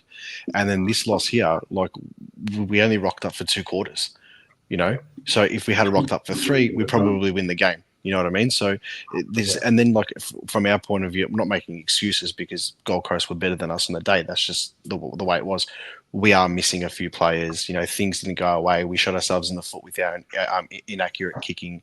You can look at all different swings and roundabouts, but to be honest, I'm glad it was against someone like the Gold Coast and not against Brisbane or Geelong or, you know, like an Adelaide or anything like that at the moment, because they're the teams that are right up there. So I'm okay that it was against Gold Coast. Yeah, no, 100%. And do you think, and I'll ask Manny this because I'll get him into the conversation. First of all, Josh was outstanding. I've always said he's the better Dacos. I don't care what you say. I know that Nick is classy, but Josh, man, the work he does from the back is amazing. So he absolutely. His last quarter was insane. Yeah, that was insane. I wouldn't be surprised if McRae all of a sudden decides to, you know what? I've got myself a new midfielder. I don't think so, Matty. I don't think so. You don't need to do that. Look, I wouldn't be surprised if they gave him midfield minutes throughout a game, like do 5 minutes here, 7 minutes here, like a spurt in a rotation or whatever. But now that you've got, you know, Billy Frampton still out of the defence, you've got Dan Houston, who's now missing for 2 weeks, and then you've got Jeremy Howe, who's out. You can't take Josh Dacos out of the back line. You're going to need that sort of consistency and that sort of like experience there. When everyone comes back, like towards the finals, you could definitely experiment and put him in there for, you know, more midfield minutes and stuff like that too, because we're going to get Jordan De Goey back. He's going to play forward. He's going to rotate through the midfield here and there too. But with the injuries that we've got, I wouldn't do it just yet. I'd probably wait until the back line's a bit more settled for that. But with that being said, I don't think Gold Coast were expecting him to do what he did in the last quarter. So, yeah, I hear a lot about Jordan De Goey, and you're one of many that keep saying, you know, Jordan De Goey. I don't think Jordan De Goey. I mean, the fact that he's missed out on so much of the game this year, and also the fact that he lacks match fitness. You know, I know, and I'm a Collingwood supporter, and I know that he is one of the big stage players, and there's no doubt about it. But when you have a look at the way the team is setting itself up and the way McRae's got the ability to take players in and out, right? It's fair to say that it's going to be pretty hard for Goey to be able to. He won't go straight back into the side without playing some VFL minutes. He has to play at least 1 or 2 games in the VFL. That's why, I've written it down here. I was going to say he's going to have to go in the VFL, and I wouldn't bring him back against Richmond in a couple of weeks, because that means out of concussion protocols, he's going straight back into the AFL system. So you can't do that regardless of who we're playing. But that being said, he needs at least 1 to 2 weeks in the twos, and then you can inject him against someone like Hawthorn, where we're coming off a 5-day break and he's got the fresh legs. That's why I think it's probably better you bring him in there, provided that he's got no more injuries and he's had that VFL experience. But regardless, I'll be happy to keep him in the VFL for as long as possible and then inject him right before the finals, and then you've got yourself another trump card. So either way you look at it, he's still going to play finals. I think he's your X factor. You know who's our X factor, and you know who he's so underrated. Lockie Schultz, man. Like his pressure in the forward line against Gold Coast was insane. Almost every game he's played this season, apart from obviously, he's had bad luck with his hammies and concussion. Yeah. But every game he's played, man, like his forward pressure is just like the way he runs back and stuff like that it's chalk and cheese from when he came to Collingwood last season. And I think it's going to be like that for players like Dan Houston, for example, adjusting to the Collingwood system. I think towards finals and then all of next season, once he gets himself used to it, he's going to be a different player. So, it's good times, it's interesting times, but we just got to get outside back. I mean, I could be here sitting complaining that we're like Essendon, where pretty much our whole starting 18's done. We're not in that spot, but being on the position of the ladder that we are now, we've got to start getting our players back because you need that continuity before finals, Yeah, 100%. I've got a question for Manny. You think that the way Gold Coast played in that first half, it showed the rest of the competition something? For sure. Yeah. For sure. And and I can tell you right now that, I watched watched that first half, and I was at I rang up my son and I said to him, "Mate, has the game started yet?" And he was like, "What do you mean?" I said, "I just want to know, has Collingwood started yet? What's going on?" And it just goes to show that. I mean, look, to me they looked pretty average. Like if someone had sat down to watch both teams and watched that game, you would have thought that Collingwood must have been on the bottom of the ladder, because that's how they played that first half of the game. It was messy.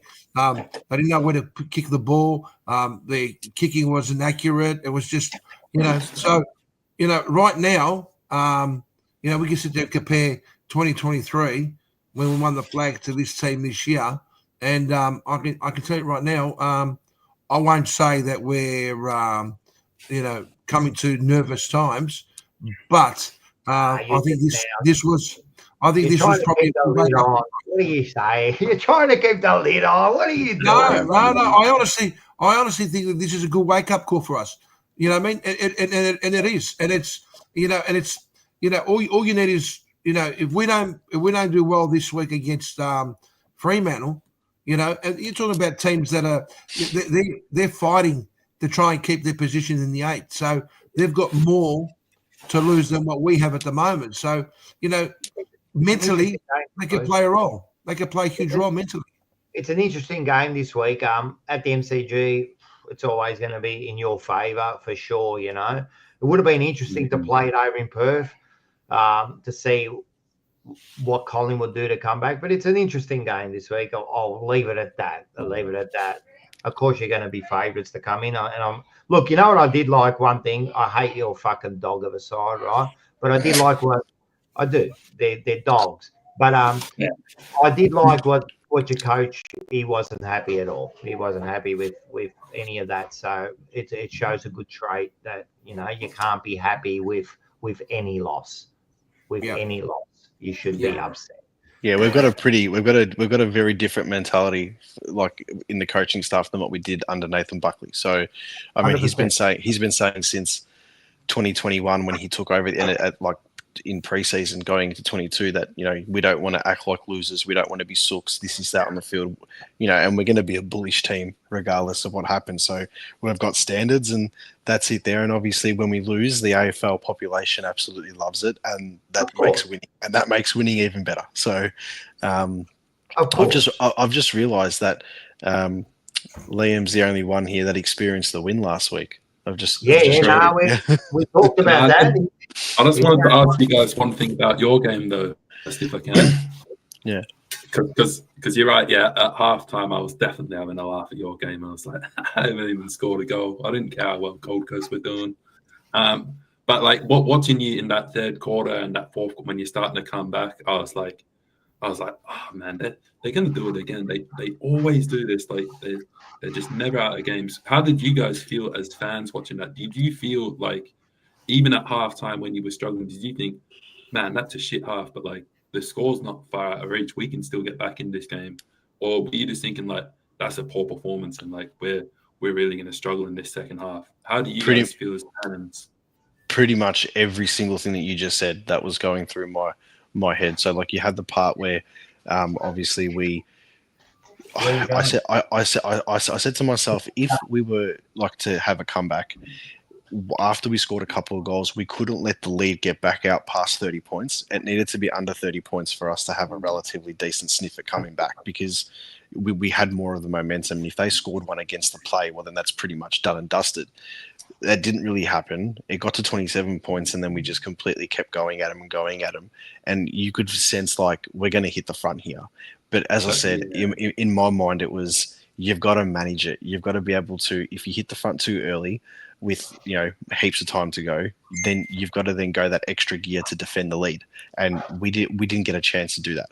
You know, so that was in the back of my head as well.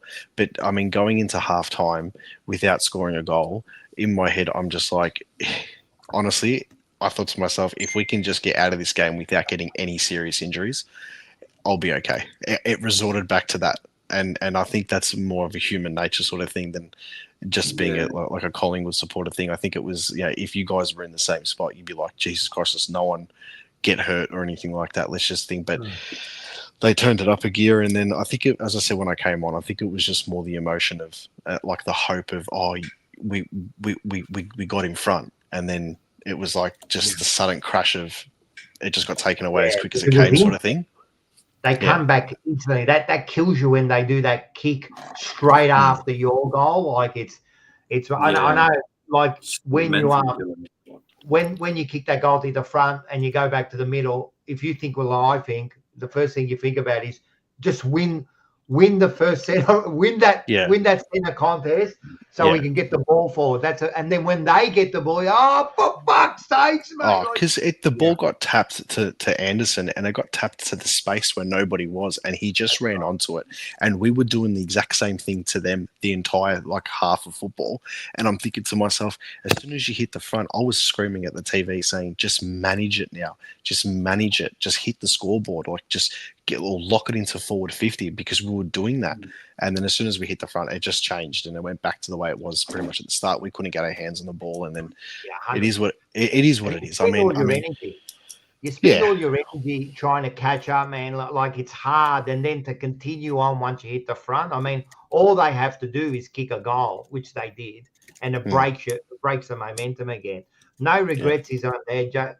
Will be ready to push for number 17. People forget he's built for final. He is built for finals, but you're the one that said you won't lose a game for the rest of the year. So I really can't take you seriously anymore. So was that did Manny say that, or did I say that? I didn't say that. No regrets did. Oh, I think he said it. He said it 2 weeks ago. He goes, we won't win a game. We won't lose a game for the rest of the year. Rightio, no regret. I think, to be fair, the only thing, and you know, I don't want to sit here and talk about this forever, but I think the good thing out of this game was the fact that we did come back. Sure, we lost, but it was good to see, because you know, we talk about the fact that we came back in the second half. Had we not come back, and it ended up being, say, a 50, 60, maybe even 70-point loss, somehow the spirit of the players, because you got to remember something, all year they've been playing good footy and they've been winning and they've been, doing really, really well. And all of a sudden you get a kick in the nuts, and that can really, really hurt. So I think the fact that even though we lost that second half, that we showed a lot of determination. So, as Andrea said, it's not a matter of, the fact is that we're a game and a half in front, and it's the fact that we've not had injuries, and we're looking forward to getting our players back. So I think it's still happy days in Collingwood land. It's not panic stations just yet. So no regrets, man. You keep coming on, man. What are you going to do when you get knocked out of the finals? You're going to disappear like you did a couple of years ago and didn't appear again? and only appeared when you started winning, of course you're going to say that, bro. I know you. Come on, bro. You won't be coming back on because you're weak.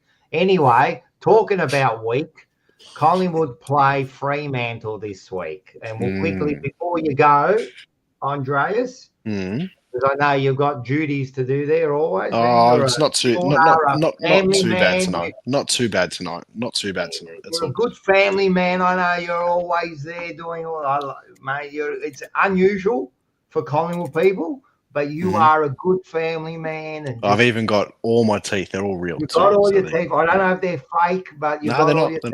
They're not. They're real. They're all real. But anyway, you got a big game. I think it's on Sunday, if I'm correct. Tell me about it. What do you think's going to be ins and outs, and what do you think will happen? So, all right. So we're going to have McCreary's coming back in. Lipinski's coming back in, who was managed last week. We don't know if he was sick or if he was managed. The club just said managed, but he could have been sick. Who knows?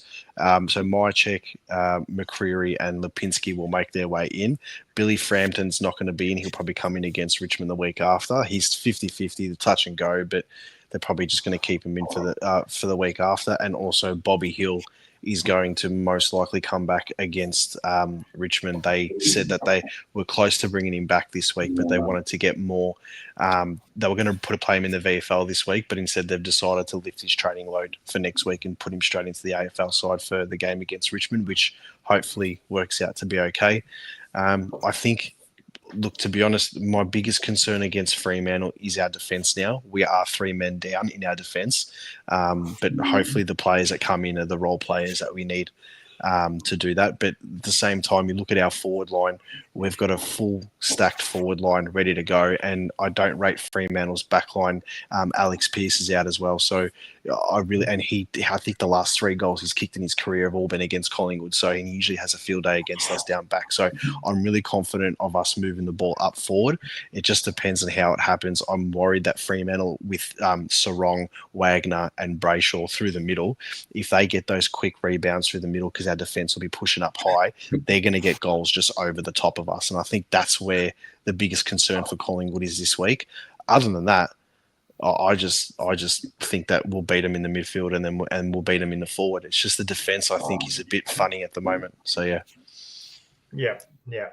Quickly, Manny, what do you reckon before we move on? I agree, and we're speculating that the fact that our defence looks weak, but you just don't know. At the end of the day, there's an opportunity for the boys that do come in to prove themselves, and and anything can happen. You might find that the midfield might be lacking, but you know what? I think we're gonna come back and we're gonna win this game quite comfortably. Actually, I don't think there's going to be. I think it's going to be a tough game. And like I said, it's Fremantle's more desperate now because we're getting down towards the end of the end of the business, so to speak. So for them, it's more important. I mean, for us. Can we afford to lose a couple of more games? We probably can, but do we want to? No, we don't. So and I won't be disappointed if we lose. It's a matter of if we do lose, how do we lose? Do we lose because we know that we've got weaknesses, or do we? It's just just don't know. No, the thing is, you don't want to lose now. You don't want to lose against sides that are in the top 8. Like you just don't want to do it. Like I think it's because let's just say for shits and giggles sake, we finish in the top 2. Because finishing 1 or 2, it doesn't matter. You get the home qualifying final, right? So let's just say we finish top 2, and then we play a qualifying final, and then for whatever happens, we lose it, and then Fremantle end up finishing into a position where they've got a home final, right? And then all of a sudden they win that. You know what I mean? And like you saw the way they played against Hawthorn in that second half, but particularly in that last quarter, Hawthorn aren't any pushovers. Hawthorn aren't a bad side, and they ran completely all over him. I mean, you had players like Michael Frederick, who, to be honest, he's a spud. He's done barely anything all season, and his last quarter performance was amazing. Switkowski pretty much led them up forward the whole time. Like, I still think that we'll beat Fremantle. I think we'll win by a couple of goals. I don't think it's going to be a blowout, but I'd rather cement the top 4 or top 2 position over the next couple of weeks. So then we've got time to bring players back, experiment or whatever it is. Because Yeah, I just don't want You need to finish top 2 from here. There's no excuse. You have to finish top 2 from here. There's no because look, the only benefit is if we were to finish, like, let's just say, for example, we finish 3rd, and then Geelong are going to be up there because they've got that piss easy fixture. Yeah, if Geelong was to finish 2nd, okay, then we played Geelong, but it's still in Melbourne, so it's okay in that sense there. But to be honest, I'd rather avoid any stuff ups, you know what I mean? You just don't want to go into the finals with shit momentum. So let's just qualify like Fly says, and then we go from there. And I think it was, who put that comment on there? Was it Vince or someone put that, or Rocco put that comment on there saying that I'm a Carlton supporter trapped in a Collingwood supporter's body? Come on, seriously. Like, no, I'm not. You're too intelligent. You go, like, seriously, like, you're too intelligent, so you definitely. And I know you say that there's some of your family that are Carlton supporters, isn't there? So on my mum's side, my auntie Mary, she married a Carlton supporter, and then obviously all my first cousins, and he's Italian, so you got the Italian Carlton supporters and you got the Greek Collingwood supporters. And that's what's coming out, that's what's coming out. Unfortunately, like, you've turned into a Collingwood supporter. Unfortunately, sometimes you fall into shit and some shit sticks to you. So you're doing all right. We still like you. No worries, that's fine. And no regrets. One more thing about no regrets, saying that Freo is overrated and all blah, blah, blah. Be careful. Do not start thinking that teams are overrated, because once, like, Freo's playing some good footy. I'm telling you now, they're playing some good footy. Like, they're coming over to the MCG, so it will be hard for them. But I don't think your coach or anyone will be taking anyone lightly if they're serious about this season. So I agree. Yeah, that's it. No, that's it, man. So hopefully, I'm picking Fremantle by fucking plenty. 70. Come on, man. Are you back off? Yeah, I'm telling you, man.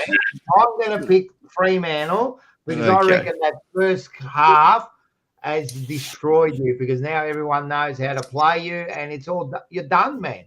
You're done. No. I will say one thing though. I will leave this one call with you guys, and I want you guys to sort of manifest it and watch the Collingwood game on the weekend. I'm of the opinion now that you can't play Ned Long and Tom Mitchell on the same side. Like, that's my personal. I'm against Carlton.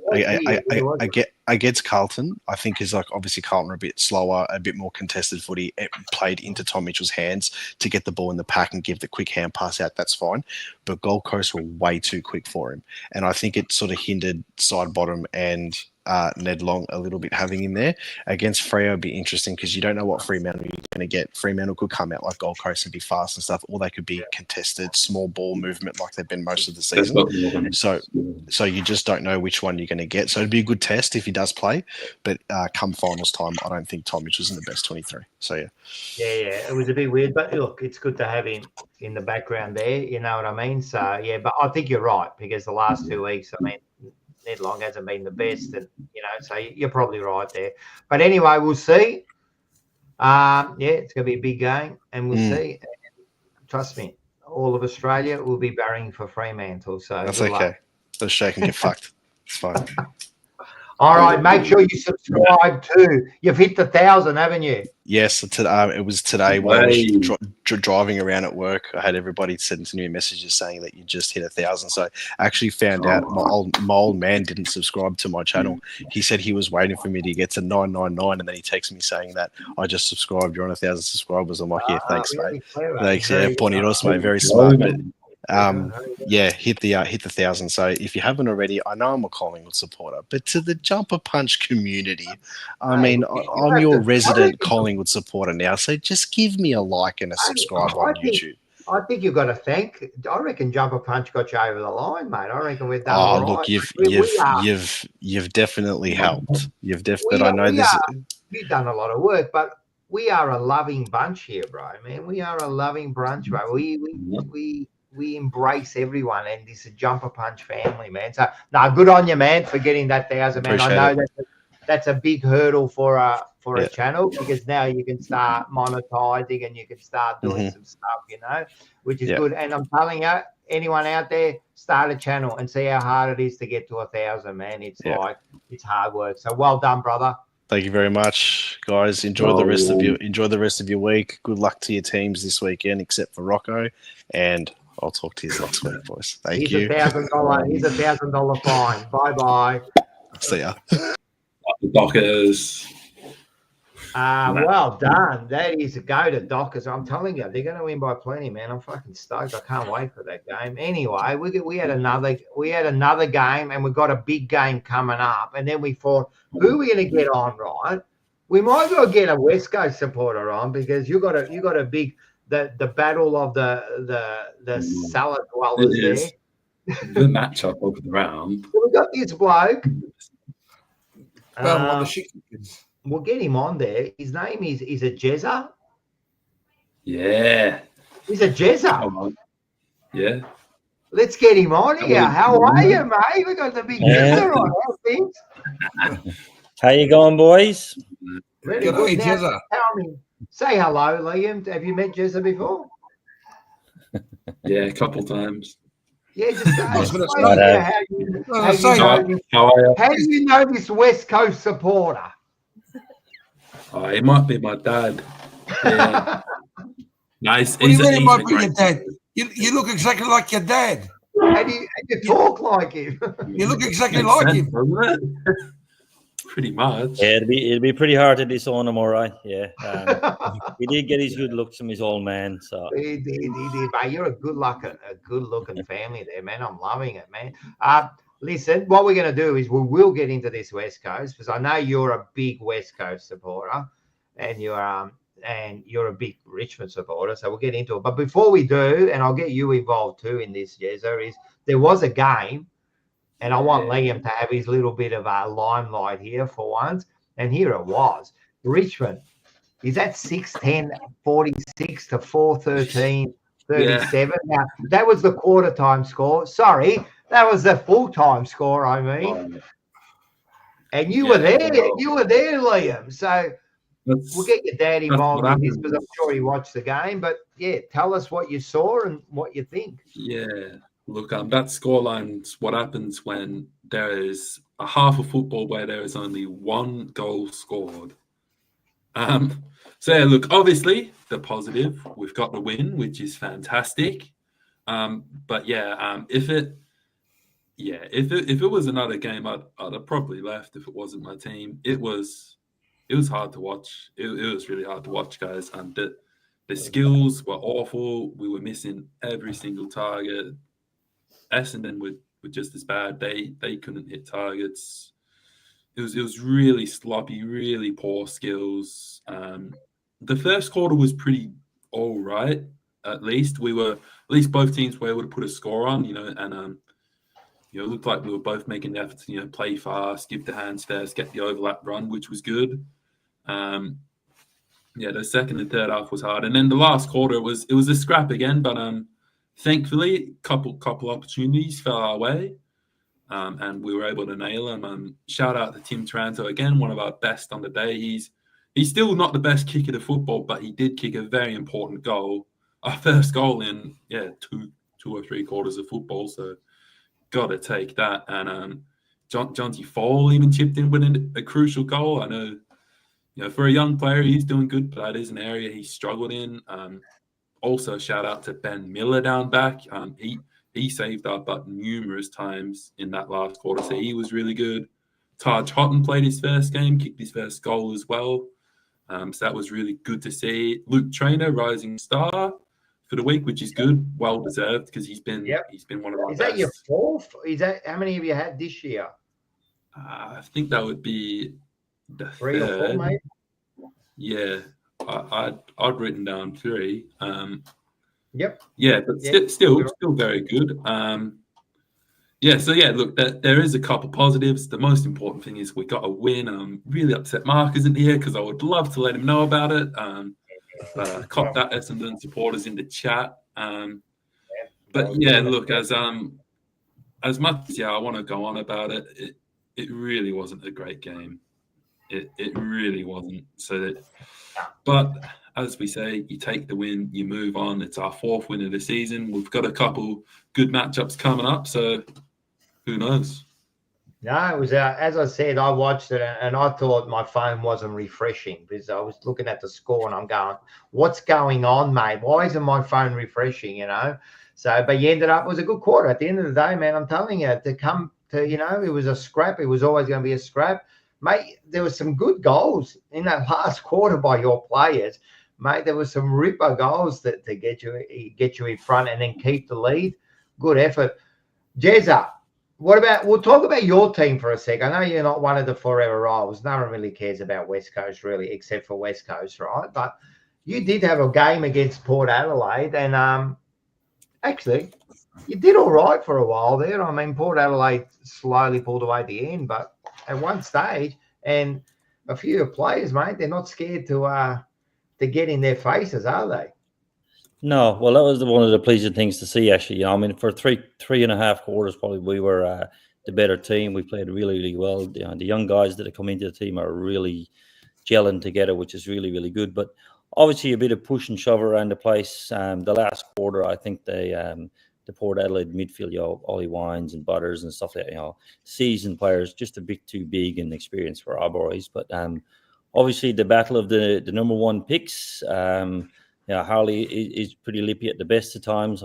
It's not always the best thing for him to do because I think it puts him off his game a little bit. However, I do like that the younger players got in there. I've seen over the last couple of years where our guys get pushed around and stuff like that, and no one comes in and remonstrates or does anything like that. And I'm not saying you have to turn into a big brawl, but you want to see your teammates stand up for each other. That brings a bit of team unity. So as long as it's done in the right way, it's good. And I think that's happening. The team is definitely on an upward trend for sure. What we've seen over the last month is pretty good. I thought our game against the Pies a few weeks ago was excellent. We were probably unlucky not to win that in the end, but again, experience won out in the end. And it'll be a couple of years before we can beat teams like that. But I thought I'd come on tonight, just remind the young fella, just because they had a big win after that goal fest at the G last week, that we're prepared for them this week, and I'll be down there in Raw 2 giving it to you guys. And I think it's a massive opportunity for the Eagles to get a win this week. I think this is probably one of their best opportunities for the rest of the year to have a win. Both teams in a similar position, both rebuilding. I reckon Richmond's a little bit ahead of us. But, you know, it should be a pretty good game. I'm looking forward to it. And, hey, as long as we get the win and I can get one up to get back for losing earlier on this year, which was a close game also, I think we can do it. So, hey. Good, and we'll get into that game and a flag pie, Manny. I'll get you there. But just a few questions for you. First of all, what town in the UK is the accent from? From the UK. Well, Mr. Saka. No, it's not UK, mate. It's Irish for a start. Well, there you go. Bojack got it straight away. Sounds Irish to me. See? Yeah, no, definitely Irish. And perhaps, you know, the name of the boy should have given it away. So, but anyways, yeah. Yeah, that's the problem with Collingwood supporters, man. They're not the smartest. Sorry, man. You're a good. Do you hate Collingwood as much as us? Like, is it universal? Is it like? Yeah. I think anyone that doesn't support Collingwood doesn't like Collingwood. So, yeah, that's good, man. Good man. Good man. And the other thing I was going to ask you is there was another question here. Jeremy Cameron, what do you think about him retiring? Oh, yeah. It'll be Jeremy McGovern. McGovern, sorry, what did I say Cameron for? McGovern, sorry, yeah, McGovern. There's going to be a few people who'll be happy if Jeremy Cameron was. Yeah, McGovern, yeah, look, a very experienced player. Yeah, he's a big loss to the back line down there, that's for sure, you know.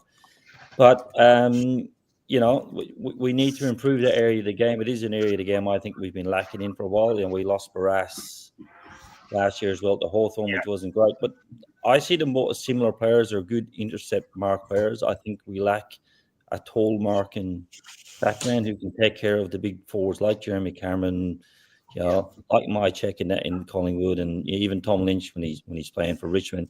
We just don't have anyone really who can go with those players. It's all well and good to intercept, but, you know, a big backman that can play on these tall forwards is really, really key. So hopefully we have a look at that in the preseason. There is, a couple of boys in there at the moment. Williams down in the back line, he's looking pretty good. Marriage is probably just a little bit short for that style of game, but we have players coming through, and I think the players we recruited over the last few years, they're gelling well. We picked up a couple of good players, so they're hard to find. They're hard to find a good big back man, like a brute of a player. Like, they're just hard to find. So, I think we've got one of them, like, I think Wiedering's probably one of the best going around, but at the end of the day, mate, they're hard to find, a good one, so good luck in finding another one, but it'll happen. But we'll move on to the next game, because it's going to be one thing. If Richmond do win, are you even a little bit happy for, the son that you love and you've brought into this earth? Yeah. Like, are you happy at all, or are you just absolute hope, misery and pain for him? It'd be like watching him play for Richmond. I'd be happy for him to have a good game, but I'd be upset if my team lost. It'll be the same. So, I love it. Wow. I love it. All right, I'll leave it to you, Liam. And there is the big game this week. Eagles, Richmond. It's at your home there, Judah. So they got to travel that way, and you just play pretty good. Great ground. I've been there. Love it. Absolute fantastic ground to go and watch footy. When is it? Oh, it's at night too. Is it Saturday night or Sunday night? Yeah, same time as Saturday night fixture as well. Saturday night, yeah.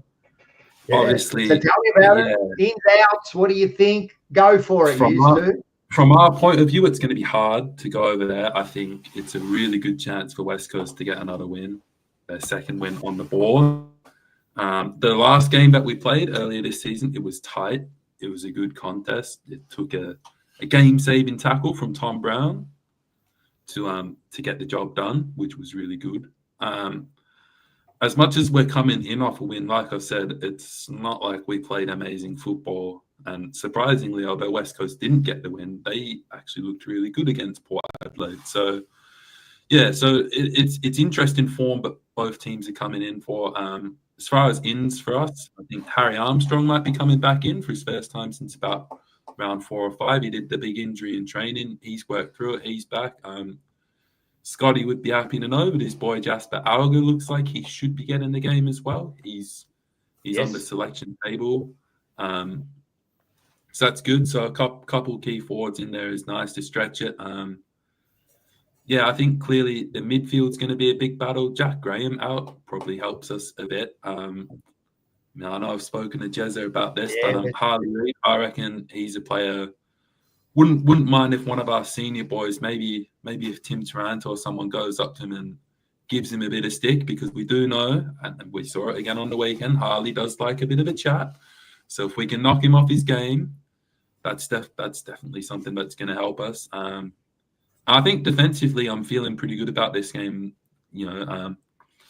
Waterman and obviously Oscar Allen are probably the two key forwards that West Coast have, and they're both out. So I think the way our backmen have been going, I mentioned Ben Miller. He's done a really good job this year. He's someone I wasn't sure about at the start of the season, but he's done a really good job. For Loston, Brody down there, they're solid as ever. So I think we've definitely got the tools to beat them, and I think it's just going to be one of those games where both teams really should be looking at the win, and hopefully it's another really good contest. Jessa, what do you got to say about that? He's confident, the young sounds really good. Yeah, he's spot on. Obviously, our forward line's a little bit light on with those two guys out, but I think the younger players we brought in, like that Job Shanahan, the games he's played since he's come into the team he plays like a really big key forward, so he's doing really well. He'll make an interesting matchup. Obviously, the back line for Richmond will be somewhere where I think it'll be important for them. You got the old boys down there in Brody and Voloston and stuff like that. So, but I still think if we can get the ball out in the middle, get it going our way, I think from what we saw last week, we are capable of getting the ball into our forward line, and we are capable of kicking a score. So there's no problem there. The back line, look, I think Lynch being out is a good thing for us. Like I said before, we don't have anyone can match up on him, so I think that's a positive as far as someone being out of the game. Tim Kelly had a pretty good game in the waffle last week, and it looks like he'll come back in to bring a bit of experience back into the midfield and stuff like that. So as far as Harley, I'm sure someone's probably had a word to him. Look, as a fan myself, it's all well and good to have a bit of banter and stuff like that, but if you're going to get sucked in all the time, and just for mine, I'd rather see him as a first touch player. Get the ball, get the handball off, get the kick away. You don't need to fend every single player off, because opposition teams know he's doing that now, and they're ready for it. And they also know that they can get under his skin a little bit. And I think there's just something that's going to come with experience. I think he's missing the experience of Elliot Yeo around him, who I think sort of used to look after him a little bit when he was out there. Clearly, he hasn't played this year, and it's doubtful he's going to play again this year. So, but I think we do have a couple of good players. Our good mate Ruben, an East Perth boy down in the back line. I think he's having an outstanding year.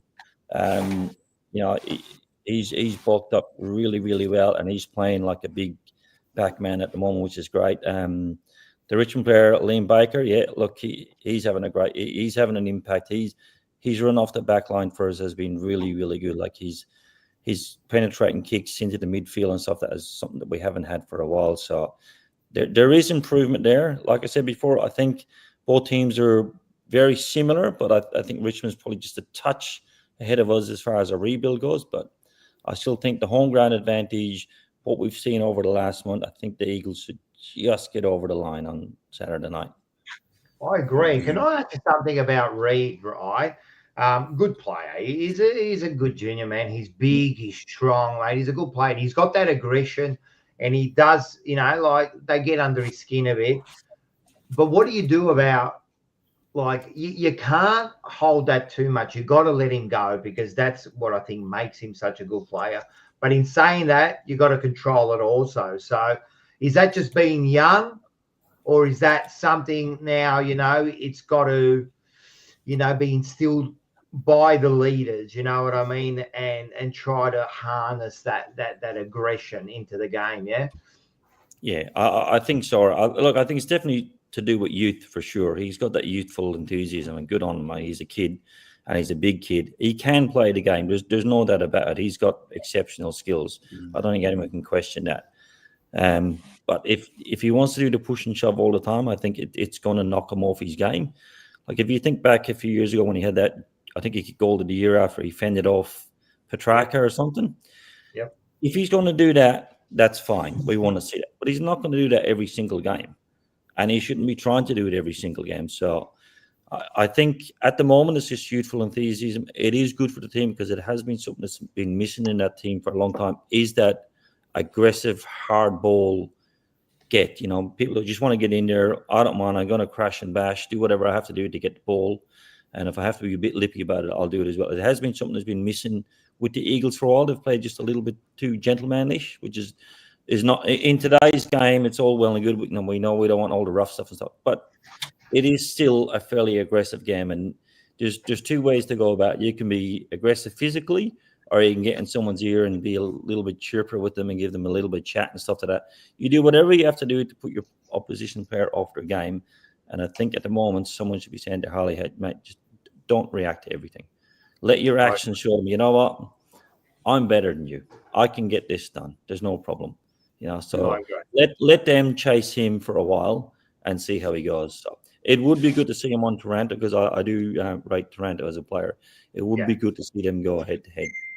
It's going to be a good battle. It's going to be a good battle, especially like you said, that kind of matchup. I would love Harley Reid's aggression at Carlton just quickly. You think that he'll stay at the Eagles long term? Yeah, look, talking to some people that know a few people that are kind of associated with the club, there is a fairly strong feeling that he's more likely to stay now than he was, say, last year. I think there's one of his mates that are on the radar for the Eagles to recruit, and I think that would help him. He's never come out and said he's unhappy about the club. He has invested himself in the lifestyle over here, which I think is working for him. So I think, and the Eagles don't tend to lose good players very often. I mean, I know we haven't been successful for the last few years, but as a club, over the long term, we have had a lot of success. So I think and you can see the change, like I said before, this young group that's coming together, I think they are pushing the club forward. Like, I look at players like Cripps and Tom Cole and Kelly and stuff I mean, they're no longer the most necessary players to have in the team. You need them there for their experience, but these younger guys are coming in and they're getting it done. They're not getting the wins, but they are getting a lot of experience under the belt. So I think if he sees that the improvements there, I would think he would. We wouldn't want to get to next year and be one win at this stage in the season. I would think he'd be thinking, well, yeah, 100%. That's going to. The other side of that is where does he go? You know. Well, like, I'm sure he'll get plenty of offers, and I know that there's word that he wants, like, many clubs are saying that they'll go there, and maybe he feels like he can go to a club where he can get quicker success. Like that's you got to be careful with that, because look at Buckley. He left Brisbane to go to Collingwood, and then Brisbane went and won 3 flags. You've got to be real careful with that. I think you've got to do everything you can to keep him. I think he has to stay. He's a generational player. I think he's a great player, and he's exactly what you need. So, I hope. Look, and John's been spamming. Would Jezza trade Cripps outright? And listen, as much as I love Cripps, it's not going to happen. He's too old now. You know what I mean? You got a kid who's 22. He does like Cripper. Yeah, no, he could be one of my favorite players in an opposition team, but 100%. But what I'm saying is, he's going to be 30. Like, you're not getting a 26-year-old Cripper. You're getting It wasn't like when Judd came to Carlton. I think he was like 26 or 27. You're not getting a 32. So it's just a ridiculous argument. I would, even though he's our captain, I would do that deal. I'll tell you. I'm sure you would. Well, I was just thinking before, mate, when I was saying we need tall back, and I was just wondering if you would consider trading your love child Wiedering, because I know you love him, mate.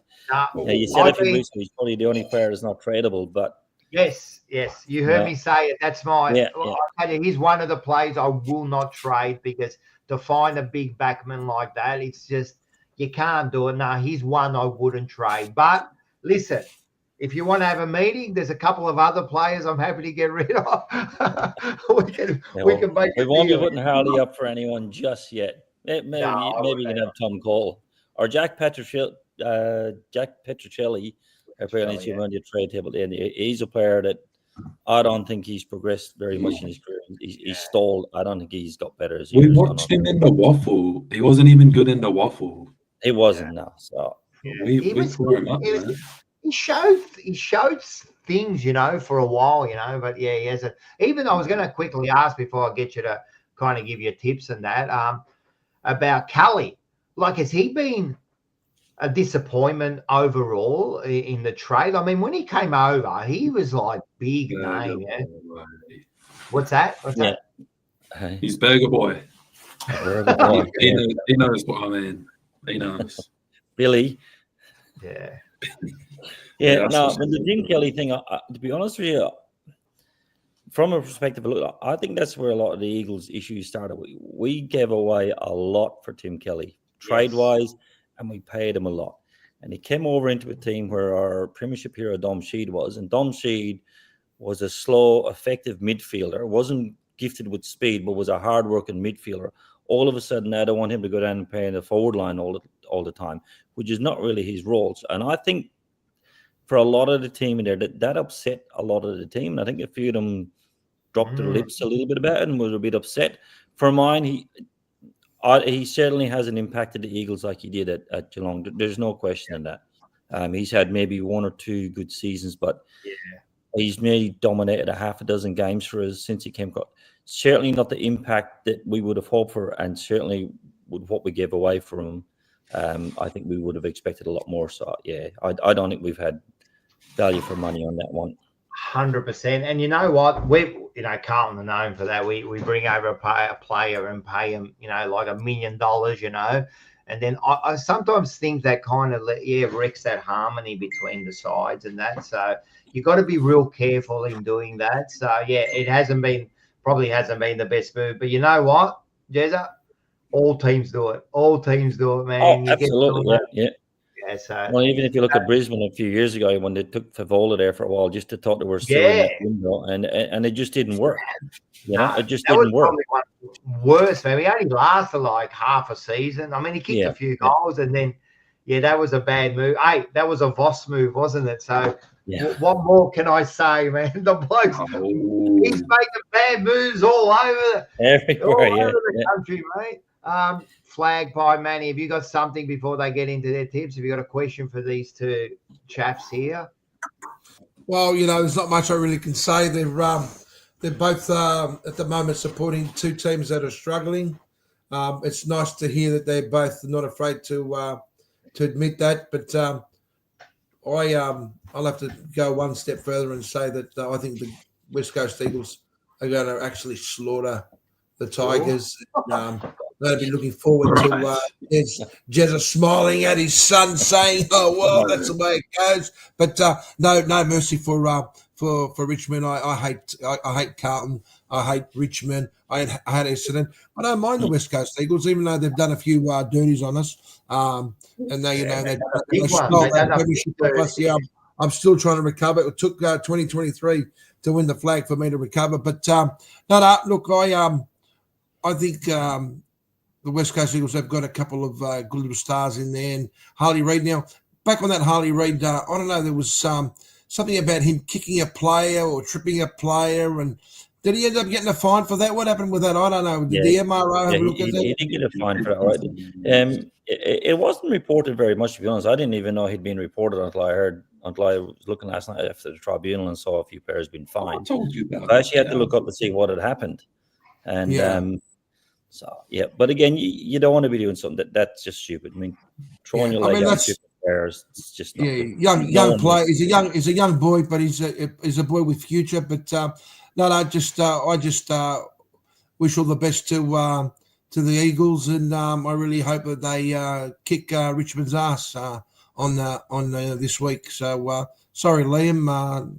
That's the way it goes, my friend. I love Liam's face when they go at him. He just sits there like, I'm a bit scared, man, because he's just sitting there. Something's happening, and I'd be scared there, man. He just quietly. While we're talking about when he's talking about, mate, we went goalless for a half and still managed to win. You're meant to be the best team in the league. You went goalless for a half. What's that all about, mate? That is true. I'm a bit worried about Collingwood. Like, no team. Do you know no team? I'll give you a stat. No team that has lost to Gold Coast has gone on to win the grand final. Wow, there you go. So we may possibly change history. But I'll go back to what I said. I'll go back to what I said about 6-7 weeks ago. Gold Coast won't be playing finals football. You said they won't be. They will be now. I don't think they will be. I don't think they will be. You're full of shit, bro. That's you definitely like they're sitting fifth on the ladder on 44 points. Who's going to take their spot? Do you even know the ladder? Like they just I think GWS just quietly may take it. GWF is 7th. Yeah. So how can they take their spot? They're already in the 8th. You got Fremantle that's kicking on the door.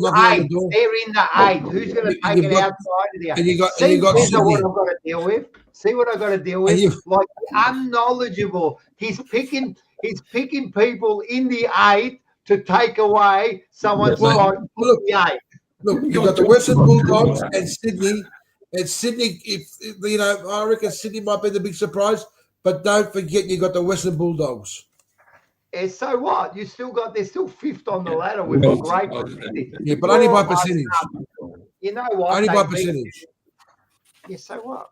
You don't even know you're picking people in the 8 until you looked at the ladder. You're useless. Anyway, back to someone that's got a little bit of brain. We'll get to these two at the bottom here. I want your tips. How much? And I also want best on ground and first goal kicker. How is that? Jeez. You can go first. I'll start with you, Liam. Go for it, Liam. I'm backing on the team. We're going to win by 14 points. 14. Something's happening to your mic, man.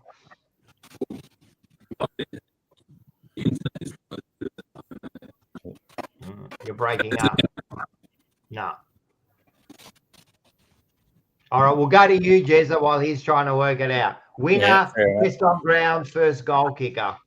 I know. Obviously, I'm going for the Eagles. I did hear his margin. I was going around 14 points. So I'll just change it up a bit, make it 15.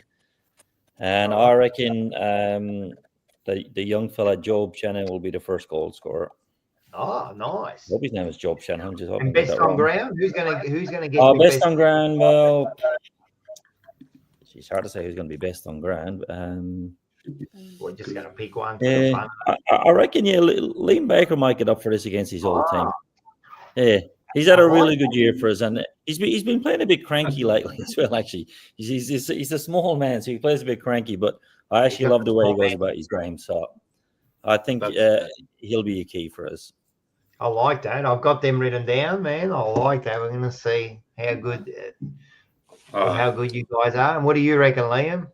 No, I am picking Richmond by 14, as I said. Best on the ground. That's a tough one. I reckon I'm going to stick with the man who's just played 250, Nick Verloston. He's a gun. He's still a gun. You're not going to stop him. He's going to walk all over the West Coast forwards. And the first goal scorer, Harry Armstrong, he's going to come back into the team and he's going to kick the first. I like these picking players there. I'm loving this, man. Just make sure you tell your mate Veloston not to lead with his chin, buddy. We know that's a bit soft. Right. I like it. I like it. A bit soft. This is going to be good. I'm actually going to get right into this game now. It's going to be good. I think it's going to be a good game, man. So, for a bottom of the table battle, it should be all right. I reckon it can't be worse than the game against Essendon. It can't get any worse than what it did against the Bombers. Nah, but that's because the Bombers are just absolutely. And it wasn't funny that they got another 2 injuries. I think they just got another injury as we were talking. Like these guys. Probably, it's been a couple hours. There's something happened. Yeah, they're about to equal Fitzroy's record of debuting 13 players. Oh, really? In the same season. Fitzroy was the last team to do that. So, and the worst thing is they can't pump their players with drugs because they're under the watchful eye because they're drug cheats, so they can't even get away with that now. You know what's funny? They're all in the medical room. It's all controlled now. So yeah, that's right. They haven't got the halfway house across the road where they're leading their players over there so they can pump them full of pepper. You know what's funny? Last year, absolutely. So Liam was a number. We had our other great man on there. What was his name? I forgot now. Quinn. Who? Quinn. Fuck, sorry, Quinn. We love you, Quinn. Anyway, Richmond were so many injuries last year, and Mark kept saying, you can't blame injuries. 1 man in, 1 man out. It's all excuses, and it's all come back to bite him on the ass, like twice as hard, And now Mark's making those excuses. We've got this player out. We got 1 man in, 1 man out, mate. That's right. I'll give Mark his due. He is a very solid supporter, man. He sticks by them true. And I listened to his comments some weeks and I'm like, Jesus, Mark, I tell you what, he must be watching another game. But I respect him for sticking with his team. 100%. Yeah, they've had a few. They have had injuries and they haven't had a great year, but it's tough. It really is. It's very tough. Yeah. Well, you don't get US players on the ground, and I mean, we don't use injuries as excuses, but if your team balance is not there, it is really hard to win, particularly in today's game. You only need 1 or 2 good players out of, and your game plan is knocked around, and opposition teams will get hold of it. I always say it's not an excuse, but it is a reason, man. As you said, you lose 2, 3, 4 of your top players. Man, like it's going to make a difference in your team. You know what I mean? Like maybe if you lose 1 and you can replace them, maybe if you've got a good system, you can replace a couple. But man, top end players are top end players. That's why they get paid the big bucks, you know. So Sure, that's yeah. it. So thank you very much. Can I just ask you two boys a question, Rocco and Manny? Of course, Yeah. Go for it. I'll go with you first, Manny. Yeah. Obviously, you guys are flying at the moment. You're doing really well. Your team is fantastic. Are you concerned at all with the age of the players that are in your best every week, like Pendles and Sidebottom and Elliott and all that? I mean, they're great players, but are you concerned that on the big stage, if one of them were to get an injury, are you dependent on them too much? Have you got enough youth coming through? Look, you're right. We are depending on them, and it's like anything. Once you get to a certain age, the injuries can sort of come a lot easier, and it's a lot harder to repair yourself. But they've been interviewing these players like Sidebottom, and Sidebottom just keeps on saying that I go out there and I just feel like I'm playing for the first time in my life. So I don't know whether it's just the players are just been conditioned and they've been rested, and maybe the way McRae has been sort of running his business at the moment is working for him. But definitely we are, I suck at any team. You need finals experience, and we've got those players in there, and you need players that can be there even when they're having a bad game. They're there to support the other players, and Pendlebury, he just seems to do performs magic nearly every week. So yeah, look, we do rely on these players, and and there's a lot of up and coming players, but like anything, Jezza, all you need is a couple of injuries, and that could sort of shake things around. But at the moment, I think we're in a happy place, and I know that we lost against Gold Coast, but not at the moment. It's fair to say that we haven't been. Like, I was more, when comparing 23 to this year, in 23, if you had said to me, are we going to win the flag? I'd have said, no way, because the way we were finishing was absolutely shocking. I think this year we've learnt from 23, and we've got the ability to bring players in and out, and it seems to be working for us. So, it's only a couple of injuries, and that could maybe change things. But at the moment, I think we're doing okay. I think we're doing okay. You're in a pretty good spot, all right. And for you, Rocco, I know your coach is probably not your favourite person, but do you look at say Richmond back in 2016 when they had a terrible year and they all sat down, and the players and the coaches, and they said, all right, are we all in or are we all out? Do you think that's where Carlton is at the moment, or do you think they just need to say, Fossey, you've done the best you can? I know he's got a year left in his contract, but clearly, I mean, from the outside looking, you've got a pretty good bunch of players in. I mean, you got Coleman medalist, you got Brownlow medalist, you got Walsh when he's fit, he's really, really good. Obviously, you got your mate Witter and down the back. So you have got a good team. Is it just you say, all right, you know what, this year hasn't worked the way we wanted. Do we have a real good bash at next year, or do we say, no, we got to start fresh from next year? I don't think starting fresh. I don't like this idea about, it's going to be a rebuild if we change a few players and change a coach. I don't think it's that. I think we can reset real quick, like a couple of years, just get some fresh faces in there. As far as like Richmond, I hate the comparison because Richmond were playing in finals, and then they kind of had a bad year, and then bang, they exploded, But with Carlton, when you look at it over the last 4 years, we made a preliminary, but we played half a good year. The first half was, remember, we had a 12-week period where we didn't lose a game or something, And then the next year, which was last year, we started off and then we fell away again. So, yeah, I don't think we've had great years. I think we've had great periods, and that's about it.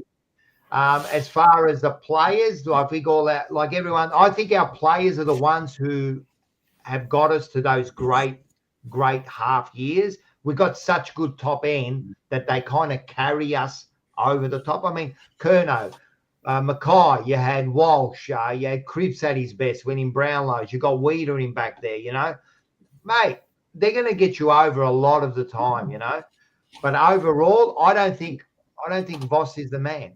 I don't like what he does. I don't like his style. I think he's lost the players, and I don't like that. I also think we need to split up the group. I think we've got a couple of players there who think they're better than what they are, and forget about doing the hard work. It's kind of now rubbing off on some of the other players, which I don't like. So I think we need to split up the group. Things like what TDK is doing at the moment, I don't like. Yeah, I don't like. I think we should be making a stand with that. If he is leaving, why are we playing him?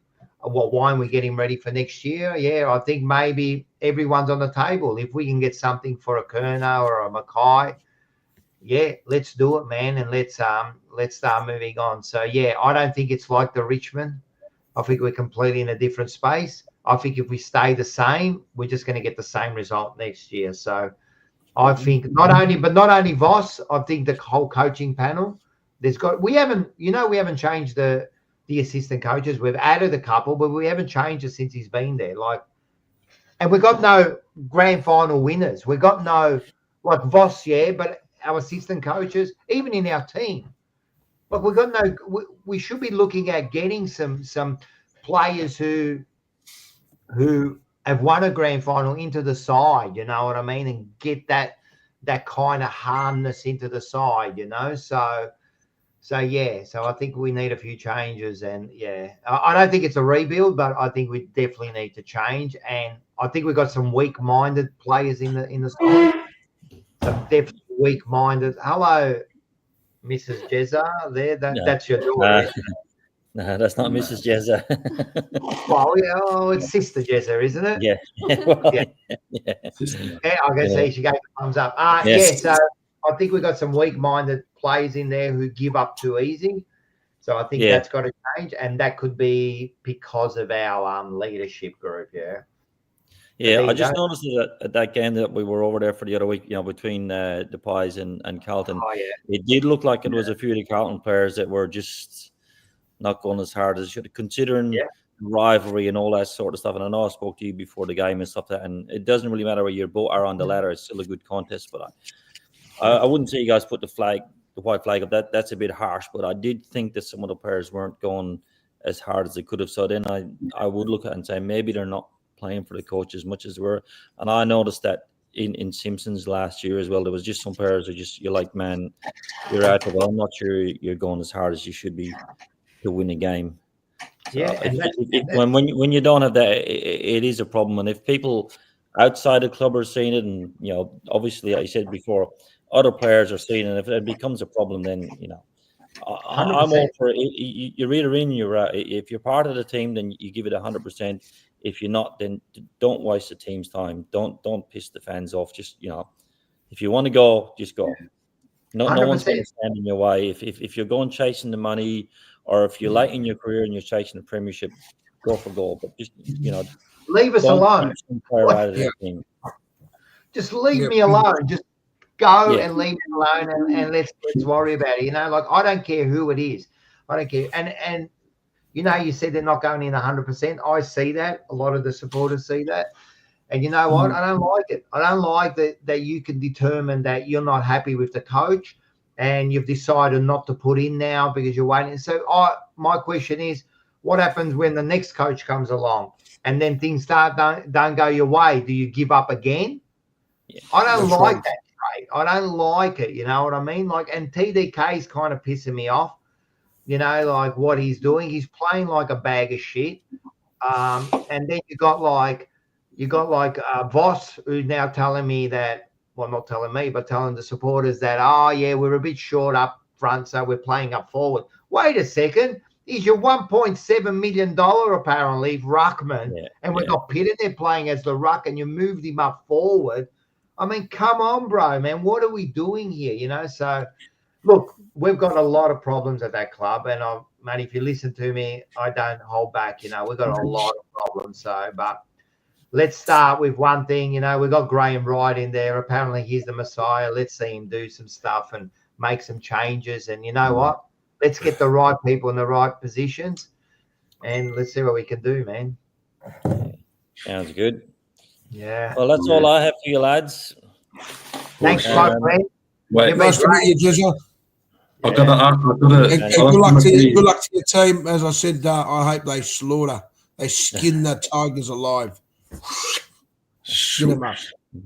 You realise if it's a Carlton, I'll never be on again. So, but it's a once in a lifetime opportunity. So but I have been watching you guys this year. I must say your banter is unbelievable.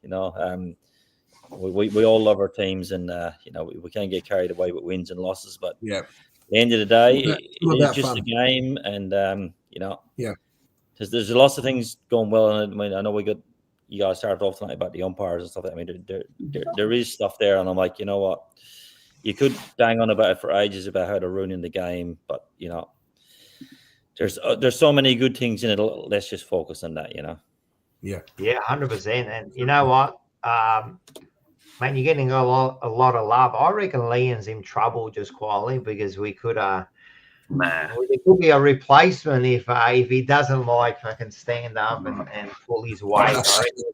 We've got a good replacement here. Let's just focus on the game first. No, I just want to ask him one thing just before you go. I want to see if can you tell people about your black son? Can you share that story with us? What is going on here, mate? I want to know. Can you tell us about that? Well, this sticks up, son. I know. My favorite player was Nick Natanui. I love Nick, and in my eyes, Nick could do no wrong. I didn't care if he had 2 possessions. I still thought he had the great. Okay. Yeah. So when people used to say, "Who's your favorite?" I'd say, "I used to say it's my black son, Nick," and Liam would be standing next to me. So get on, you boy. You got me good. That's a good one. You got me really good. I'll take it. It's all right. We'll keep. Good man. I love this, man. I love this. He was well done. All right. So you're second. Your favorite player, man. It's interesting stuff. No, he was my favorite player. I thought he was a great player. Just what he was capable of doing on the field, and I was really disappointed his career ended the way it did, and obviously he missed out on the premiership and stuff like that. But I still think, and maybe that's why I like Harley as much as well, because he wears number 9. So that's it. Oh well, Liam. I don't blame him. I don't blame him for you to be second. Like, I don't blame him because Nick was looked like a good player and a good bloke, mate. So I don't blame him, man. At least he supported the Eagles. I mean, I don't know what happened to you. Oh, right. You're finished, mate. Where did I go wrong? All right. I'll chat to you after the game. Yeah, you've been great, Jez. I mean, and you know what? It won't be the last time you come on. I reckon we need to get on and get like an Eagles update every once in a while. So if you're happy to come back, we're happy to get you back on. Yeah. Got to get a nice shade of blue on that as well. As too much like that dark blue color and black and white and look at that jumper, man. Look at that. Yellow and black. Just simple colors, Simple colors. All right, now, all right. Look quickly how they get confident. It's all over, man. Like they'll be taking over here. No, thanks, Jesse. You've been a star, man. No worries, guys. Thanks for having us on. Enjoy the rest of the show. You're doing a great job. See you. They are. They're all there. See you. Jumped in now. See you guys. This is on the internet forever. Good on you, lads. See you later.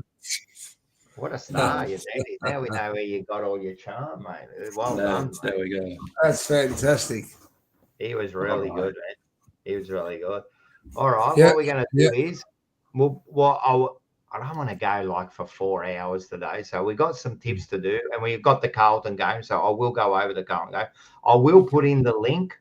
All right, we'll get a few people on just quickly, maybe 5 minutes each when you come on. Yeah.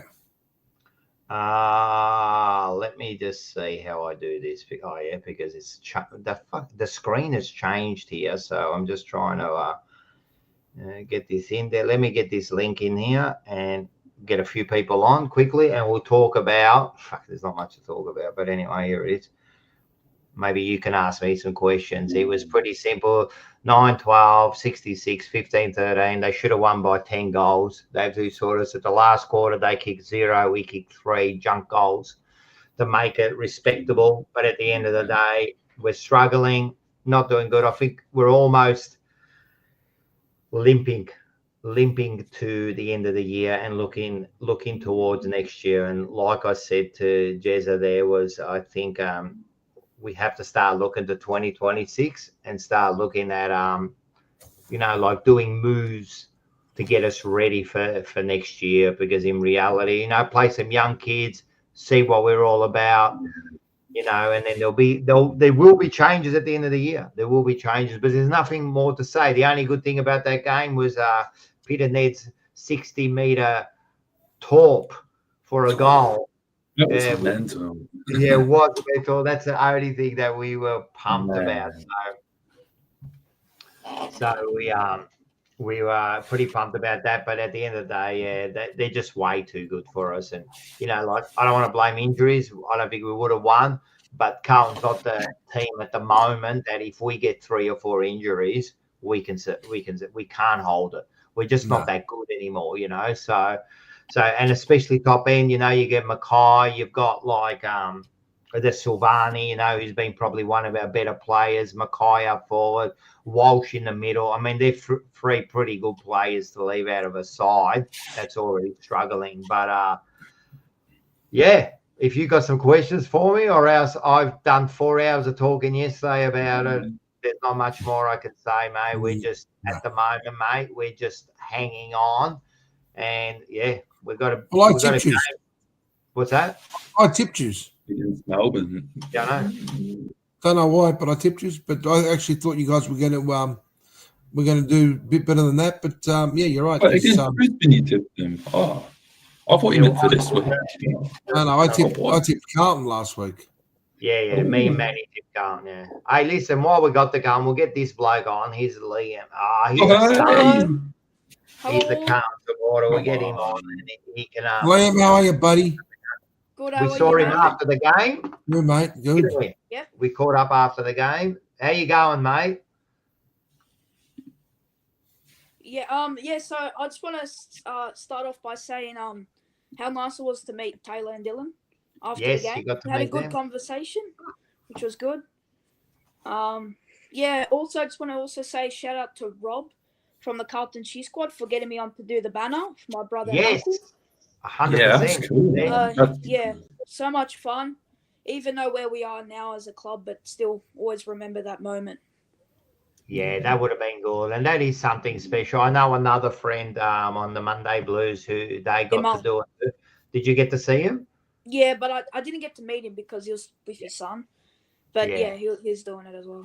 So tell us a little bit about, what was the experience like? Because I know the experience of the game was shit house, right? But what was the experience of actually, like, what happened? Did you get to go in the room? Like, what happened? What's the whole experience about?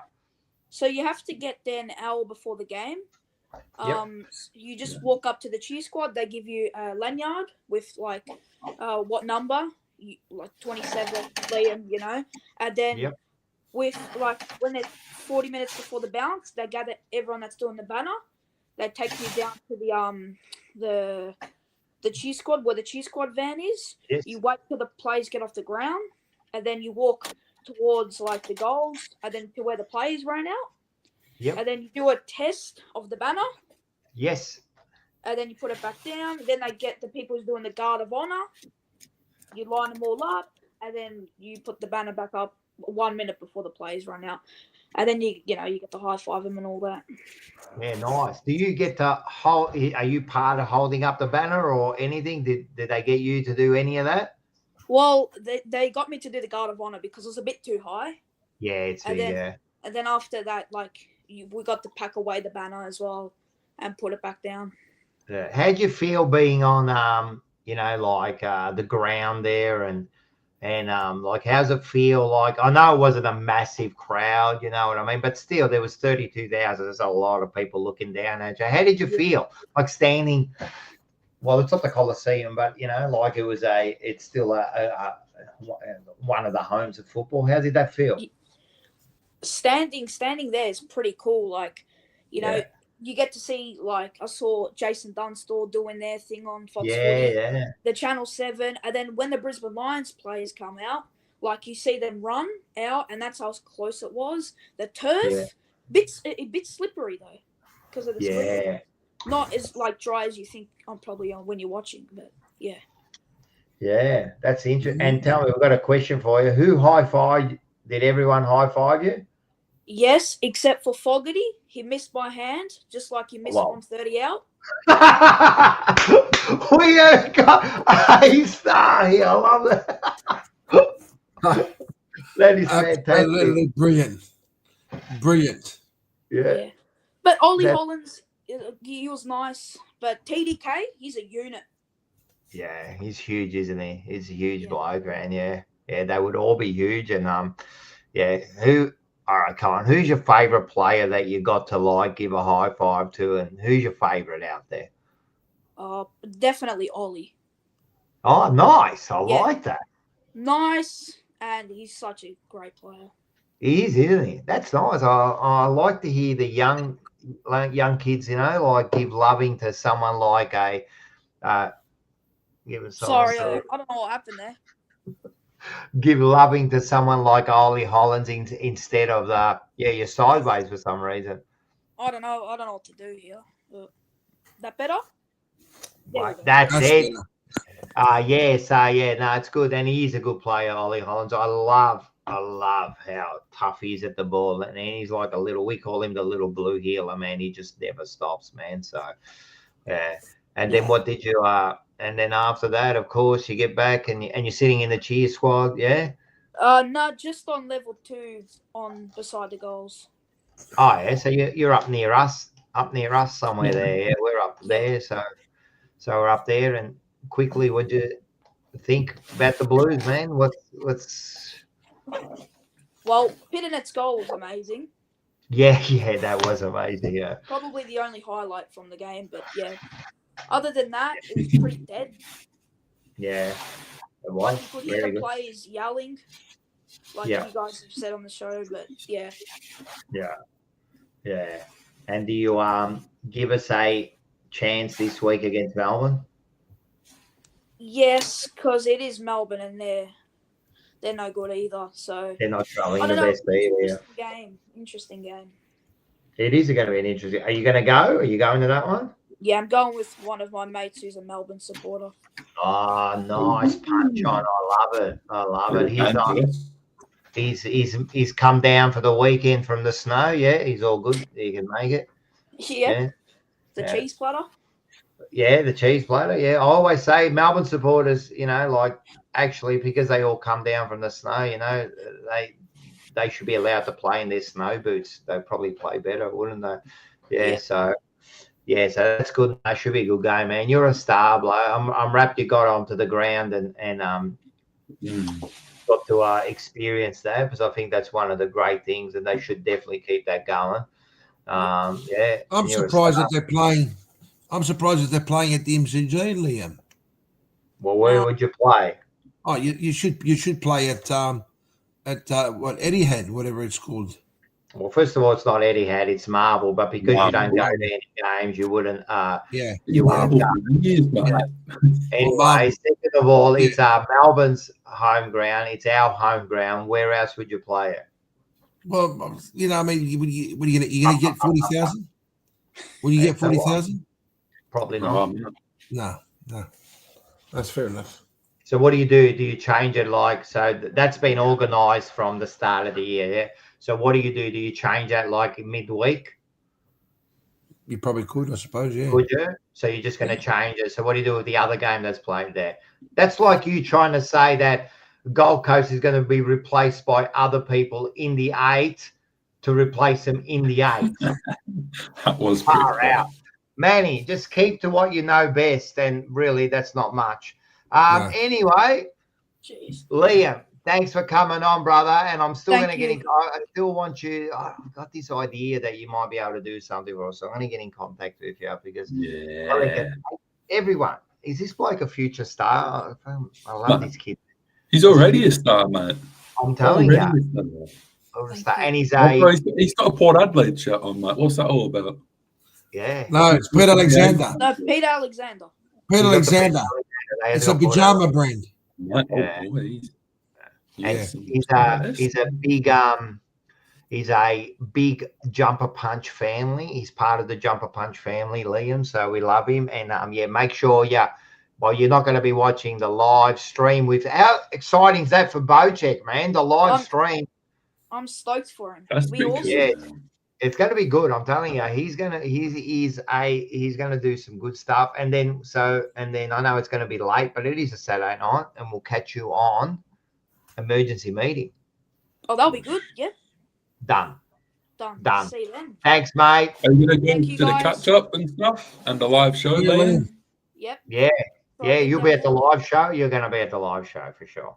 Yeah. I'll try. I'll see you there, man. Let me get to your parents. I'm going to tell them that make sure that all of you guys are at the live show, man. Everyone's going to want to meet Liam. And Liam. Liam and Liam. We're going to have to meet Liam and Liam. Yeah. Liam squared, mate. We're going to cause some trouble, him and I. All right, mate. Enjoy. You have a good night. Thank you, guys. You too. Thanks again. See you, mate. See you, Liam. What a star. Mate. They love him. He's the one who's going to replace me, man. He's a good Yeah, kid. I'm telling you, in a few years, man, he'll be replacing somebody. I'll tell you right now, he'll be replacing somebody. I love it. All right, let's get this bloke on. He's been hanging out. Here he is. How are you, Mick? How are things? Very good, thank you. I'm not going to say anything controversial this time. We'll keep it peaceful. You already said something controversial in the chat, and they were coming at you. Did you say something about Heath Scotland? Did you? Yeah, I said Heath Scotland, Dale Thomas, and Alex Fasolo, because Liam McMahon's debuting for years, I think, and he's a former Collingwood player, and I kind of just made some sarcastic comment like you love our rejects, but you forced me to say something controversial now. Now you're going to blow up at me, aren't you?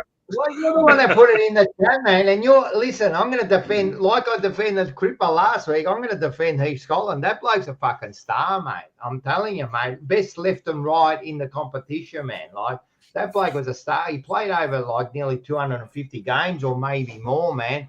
He played in 2 of your grand finals. They were both losing, but that's all right. And he came over. He's probably the best recruit we've ever got from Collingwood, man. You can't be bagging Heath Scotland. And I will admit, but you're not bagging for Solo. Yeah, you can whatever you want. And what's Daisy Thomas? I mean, he was a good player, but he wasn't at his best when he came over to Carlton. So he's already had his best, but I'm not going to let you bag Heath Scotland, bro. That was all part of the Malthouse propaganda. Hey, the plan. All part of the plan. See that sign there? See that sign there? Which one? That sign was made. That sign was made and installed by Heath Scotland. Okay.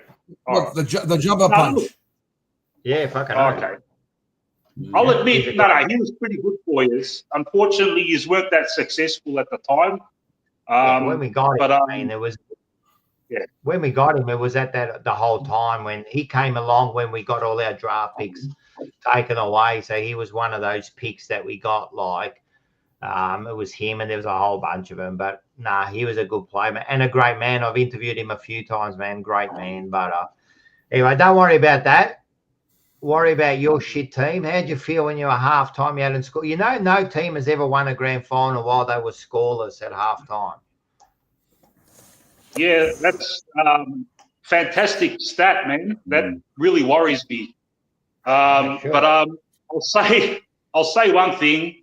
To be goalless halfway through the third, and then to hit the front with 10 minutes to go in the last. Yeah, I could not. Like, I'll admit, I threw the towel in as a fan. I threw the towel in and said, "This is game over." And the team just keeps surprising me.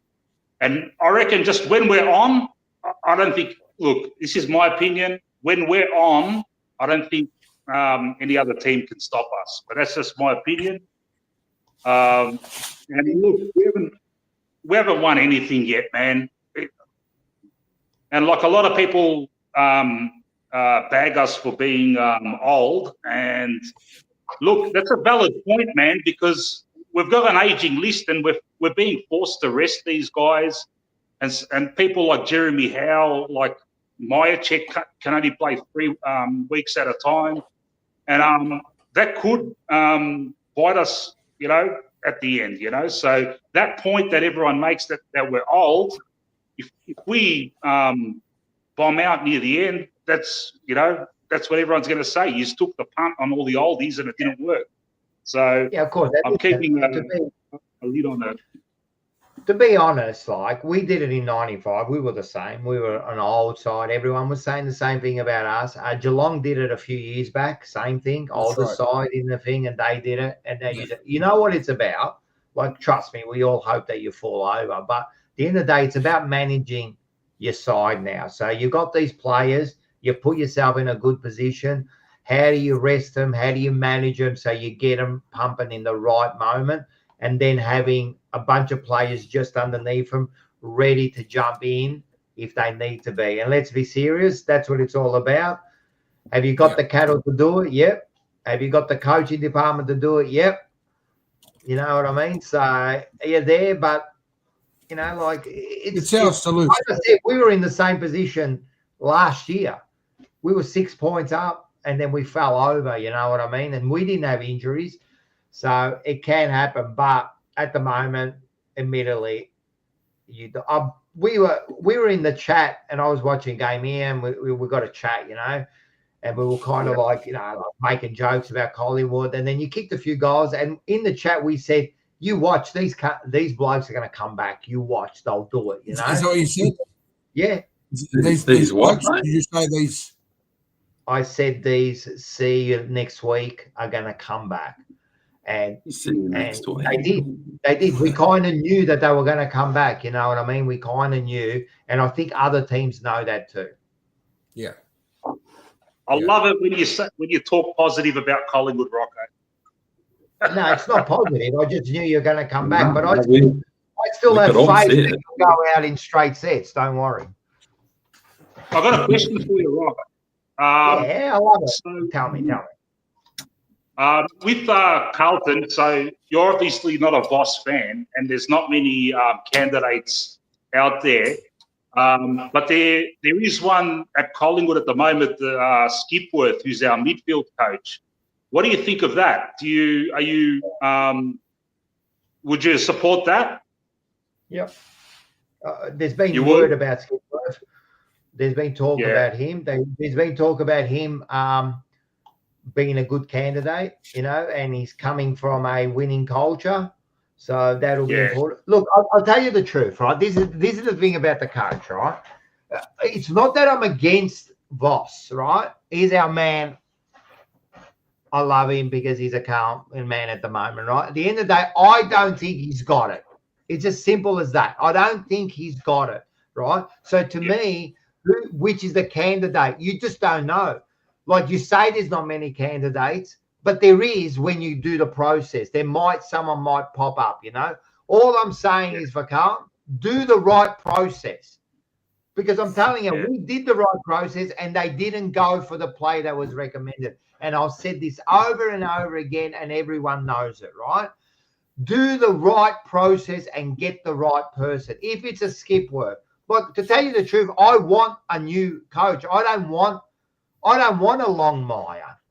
I don't want these coaches. I want someone new and fresh. Maybe get a Longmire or a Simpson to be like a director of footy or someone to help him out. Yes, because I think they all need that. But to me, I want someone fresh. Yes, we had and he's right. We had Kingsley, who was recommended, and they went against it. You could see Kingsley. He's got his, he's just, I don't know. That's all I say. That's all I say. Just get the right process and I don't care who it is. I don't want a name. I just want the right bloke to build this team, build it together. And I don't think Voss has got the modern day football in his in his like fucking toolbox here. You know, he's a bit stubborn. You got to keep evolving. Not only every year, you got to keep evolving nearly every few months. You know what I mean? And he's got that. So if there's no improvement in the next couple of years, Rocco, is it fair then to say that it's time to maybe start getting rid of these players? I'm saying he's getting rid of some of these players now. But I'm talking about the big names. I'm talking about the big names. Okay. I'm talking about the big names. I'm talking about like they should be moved now. I think that the group should be split up. I think they got a bad attitude. So I'm not saying everyone. One more question. But a few. One more question. If a good deal comes along, you've got to make those moves, mate. Every other team does it. Yeah. If we don't fucking improve in the next 2 years, it's more than just the players. I'll tell you right now. Yeah, tell me next question. This is like next question. A few weeks ago, I heard you briefly talk about a phone exchange you had with Mr. Andy Marr. Can you elaborate on that? Oh, was it years ago? Was he telling you off for being too critical of the team or something? No. We started the Wolf. So the Wolf that you hear around the ground was started by the Jumper. Oh, for Adam Starr. Yeah, we started that. We started because I'm good friends with Andrew. We started that. We started the whole move. And no one wanted to back. No one wanted to back us. And we got it going. And then the team got behind it. The cheer squad got behind it. But we're the one who started it. And I've got proof. I've got the video. I've got the video when we started. I've got the video I did with Ange Christou. I got all that. Anyway, fucking Andy Marr comes out and says, he doesn't like it. It's actually embarrassing. So I message him and I go, what are you talking about, bro, mate? Like, how could it be embarrassing, man? Tell the kids that were next to me that were screaming our Wolf that it's embarrassing. He's going, I don't like it.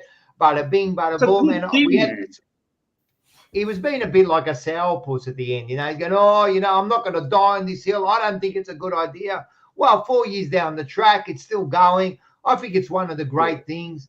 You know what I mean? To get the kids and everyone. And he was just a big sourpuss, man. And he just, it wasn't a phone. It was a message exchange. Like we just went on messages. And by the end of it, he just goes, I don't care. He goes, I'm not going to go over it.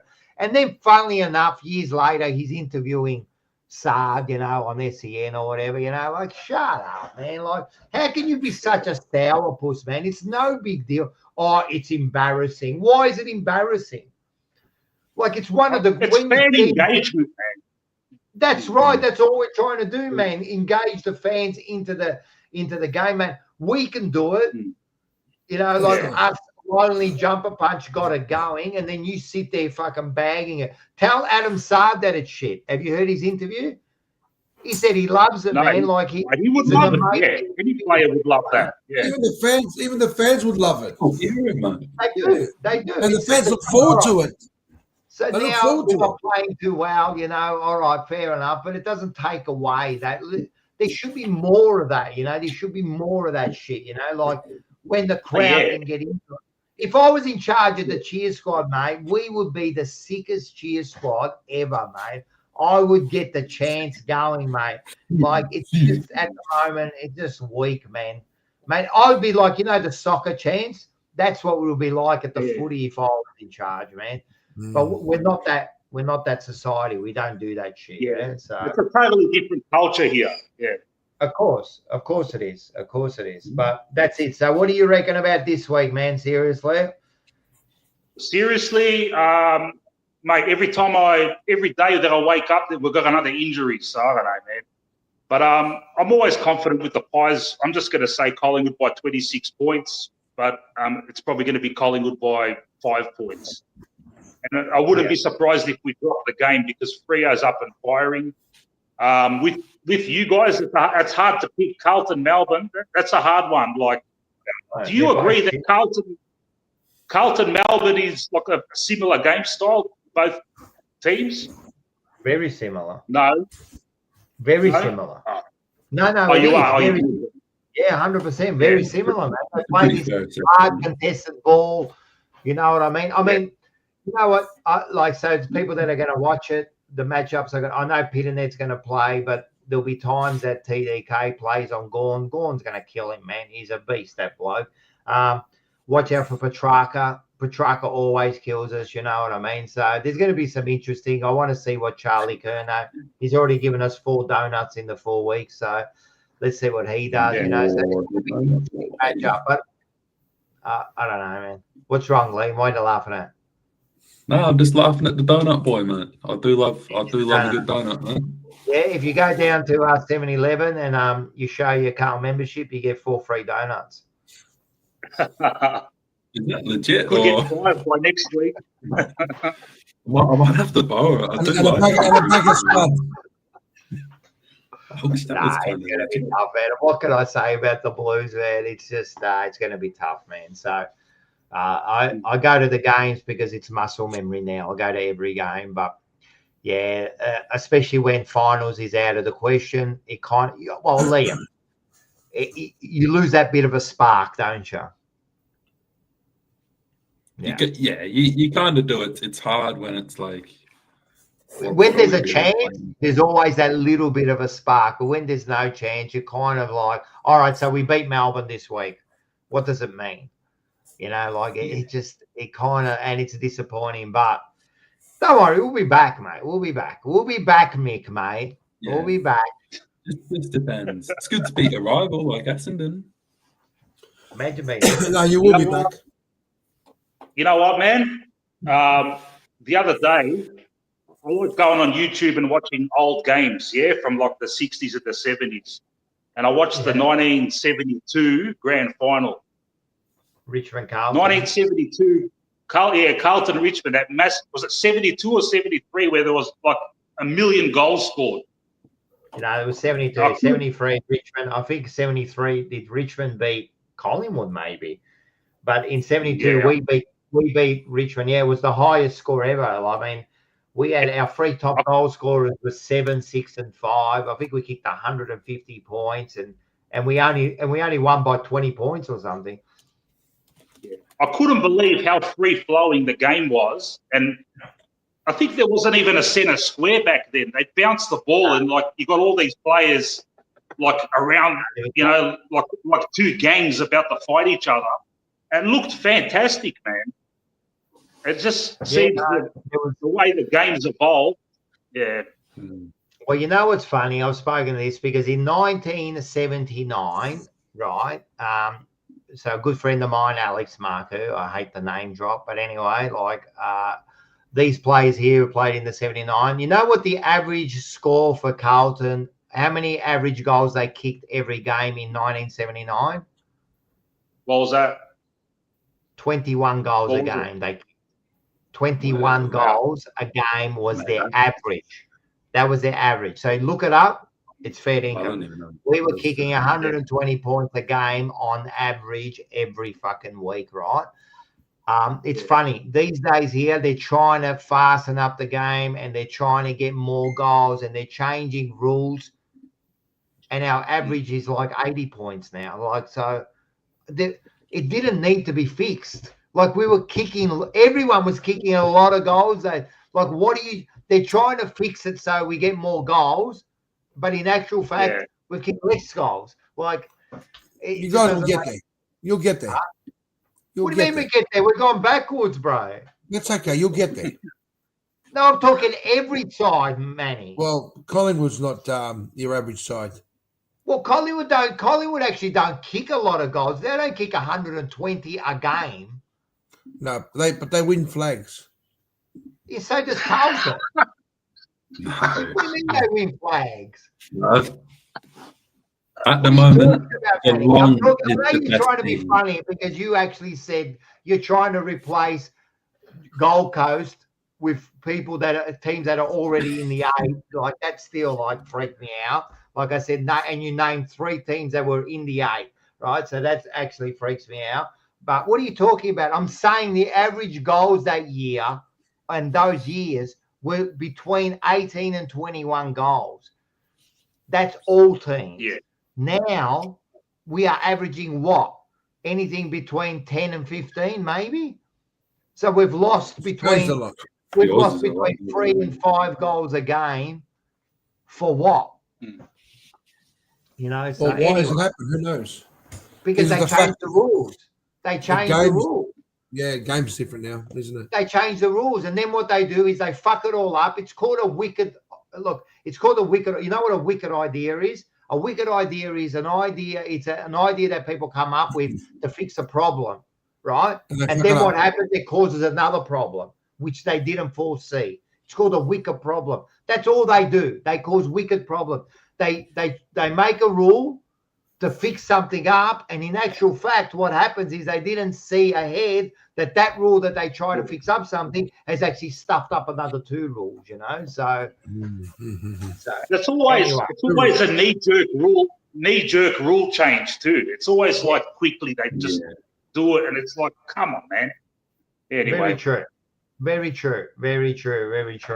All right, Mick, it's great to have you on always. Good luck, boys. To Fremantle. Thank you. And we'll see you next week. You're a star, brother. You're a star. Thank you. Catches. Boom. All right, very good. It's been a great show. Man. Let's get into, before we go, I forgot to show this because Peter does a lot of work. So this was this week's. We got the Fourever rivals there. What do we got up the top here? We got Gold Coast absolutely cooking the pies there at the top. Couldn't handle the heat. I love that. Then we got the Lion King. Yeah, and I'll tell you why that's funny, because at three-quarter time, the sing-along song was the Lion King song. I can't wait to be king. What a bunch of dogs they are. And then we got here, the Tigers grit and growl beats broken Bombers. Look at this. They're just growling all over him, mate. Look at this. This bloke here just getting a cop. There's a bloke at the bottom here just absolutely copying it there, man. That's fantastic. I love that. Love it. Thanks to Peter, man. Peter Bluebagger, you're a star, mate. You are a star, man. All right, let's get in. You want to get into the tips? Yeah. Well, we do have to do the ladder, but I'm not sure Manny's up to it, mate. Oh, yeah, no, you're absolutely right. Where teams are, mate. And I've got it here. How many do I get? Anyway, well, no, do the ladder. The ladder. Well, let's have a look at the ladder. You got the pies sitting pretty on top, like usual, and of course you've got the rest that is just. Geez, I don't know. Is it? It's basically who's going to finish on top between Carlton, Richmond, and Essendon. And at this stage, looks like Carlton's winning this one. So, geez, I'm just there's not much there for me to say. I mean, there's no one that's challenging us in the rivals. But we're sitting pretty with 1.5 games, and we're looking good at the moment. We're looking pretty. Until you can lose to Fremantle. Beautiful. We may. There you go. That's a tipping spoiler there. We may. Let's do it. I haven't got Mark's tips, but he'll send them through to me. But I'll tell you at the end what everyone got. But let's go for it, man. This is your job. It is Mark's game up top, actually. Yeah. Thursday night, tomorrow night, they have made 6 changes, believe it or not. One of them is Liam McMahon, who was on Carlton's VFL list before getting plucked in the mid-season draft. Now he's playing for Essendon, so good luck to him for his first game. Few really big outs though. Hey, Nick Martin's done an ACL, I think. Another 12 months there. Yeah. Nate Caddy went down with an injury as well. Yep. Yeah. Westerfield. Westerfield. Field. He's out. So, gee, I don't know. Yeah. I can't bash Essendon too much because, although Mark did do it to Richmond last year, we're not going to do that. It is hard having a lot of injuries. Obviously, 13th debutant of the season is an equal record or matching with Fitzroy. So that's really cool. But yeah, Giants should get the job done easy. They're even resting a couple players. I think they're resting Hogan. They're resting Josh Kelly, who's a pretty handy player. I think. Well, they're both handy players, quietly. Yeah, I think Stephen Caniglio is coming in for his first game since round 3 or 4. So it's not a bad replacement. Giants easy in this one. This could blow out to this could be 10 goals plus. Yeah, I reckon too. Easily Giants. Manny?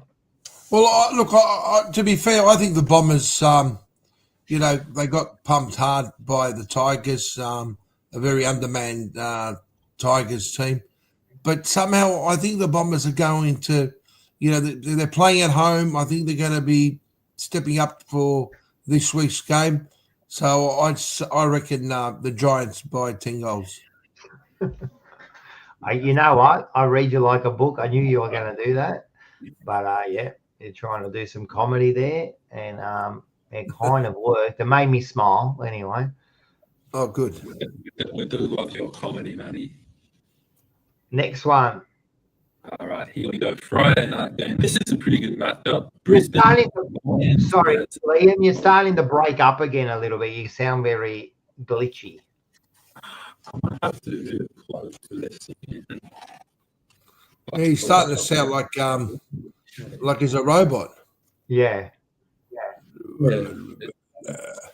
I'm telling you, no, that's it. Come here. That's it. That's good. I might have to remember that for going forward. That's okay. All right. Anyway, Brisbane versus Bulldogs Friday night at the Gabba. Pretty decent game. But I'm going to stick with the home team for this one. Brisbane, they're playing well. Bulldogs, flat track bullies. They struggle. Yeah, Lions for me. Lions for me. Yeah, I'm the same, man. I can't. Even though Doggies actually playing some good footy, I'm just going to go for home ground. They cost me last week, the Dogs. They did. I've been backing Adelaide all year and I didn't back them against them. So, Anyway, next game, I believe this is Saturday afternoon down in Tassie. Hawthorn versus Port Adelaide. You'd think Hawthorn get the job done down there. They play well down there. Port nearly lost to the bottom side. So, Hawthorn's easy in that one. Yeah, Hawks for me. Yeah, Hawthorn, as I said, Port Adelaide, you're right. They were pretty pumped for beating the bottom side, almost losing it. So, that was good. So, pretty much the full game to do it as well. Oh, what's happened here? Did I get something wrong here? That might look like the top one's wrong, isn't it? No, the Lions versus the Bulldogs. We just covered that one, didn't we? What did I just do? It should be Sydney and North Melbourne at the SCG. All right. Sorry, guys. I actually put the wrong one up there. So disregard that. It's Sydney. Who is it? Give us the details of it. Mate. It's Sydney versus North Melbourne at the SCG. Yep. Again, another pretty straightforward game. Sydney are playing well, and it's at Sydney, so hopefully the ground holds up well. We'll see what happens there, but Sydney to win versus North Melbourne. Yeah, Sydney for me. Pretty simple, Sydney. Next, here we go, the big game. It is, mate. There's a couple. Carlton versus Melbourne. Carlton, mate. Yeah, at the G. I don't know. I'm gonna tip Melbourne because I feel like other people are gonna tip Carlton, and I kind of want to try to get some points up. All right, very good. So for that reason, I'm gonna tip Melbourne. Yeah, Melbourne for me. Yeah. Cool. That'll be one I gain on you guys. Yeah, Carlton for me all the way, mate. We're not going to lose a game for the rest of the year, so we should be pretty cruisy now. Here we go. Is that no regret here, mate? Oh boy. There we go. Next one. This is the big game, boys. Because we previewed it, mate. 17th place, 18th, Optus Stadium, West Coast versus Richmond. I already gave my tip earlier. I'm sticking with it. Richmond are going to win by 14. Great chance to get another win. Great chance to get 2 in a row. Weagles for me. Weagles. Right. So you're going to make fun of them, but you're going to tip them. Yeah. Well, because they're both shit, so it doesn't matter. But, they're better than your side at home. So. No, that is true. I'm going Eagles because it's at home, and I actually like your dad now, and I'm going to go with your dad. So that's it. Yep, his preview was really good. Yeah, he was really good. He's a good fella. He's a good fella. And I'm going to go. So, Jezza, I'm backing you guys this week. Boom. There we go. Sorted. He'll be cheering on the couch here and that. He will be too. He will be cheering. All right. I think I've got these last 3 correct. Let's go. That does look good to me. We're on to the Sunday games. Back down in Geelong versus St Kilda. Again, another pretty straightforward one. Geelong are pretty good. St Kilda are not. We will go with Geelong in this one. Cats for me.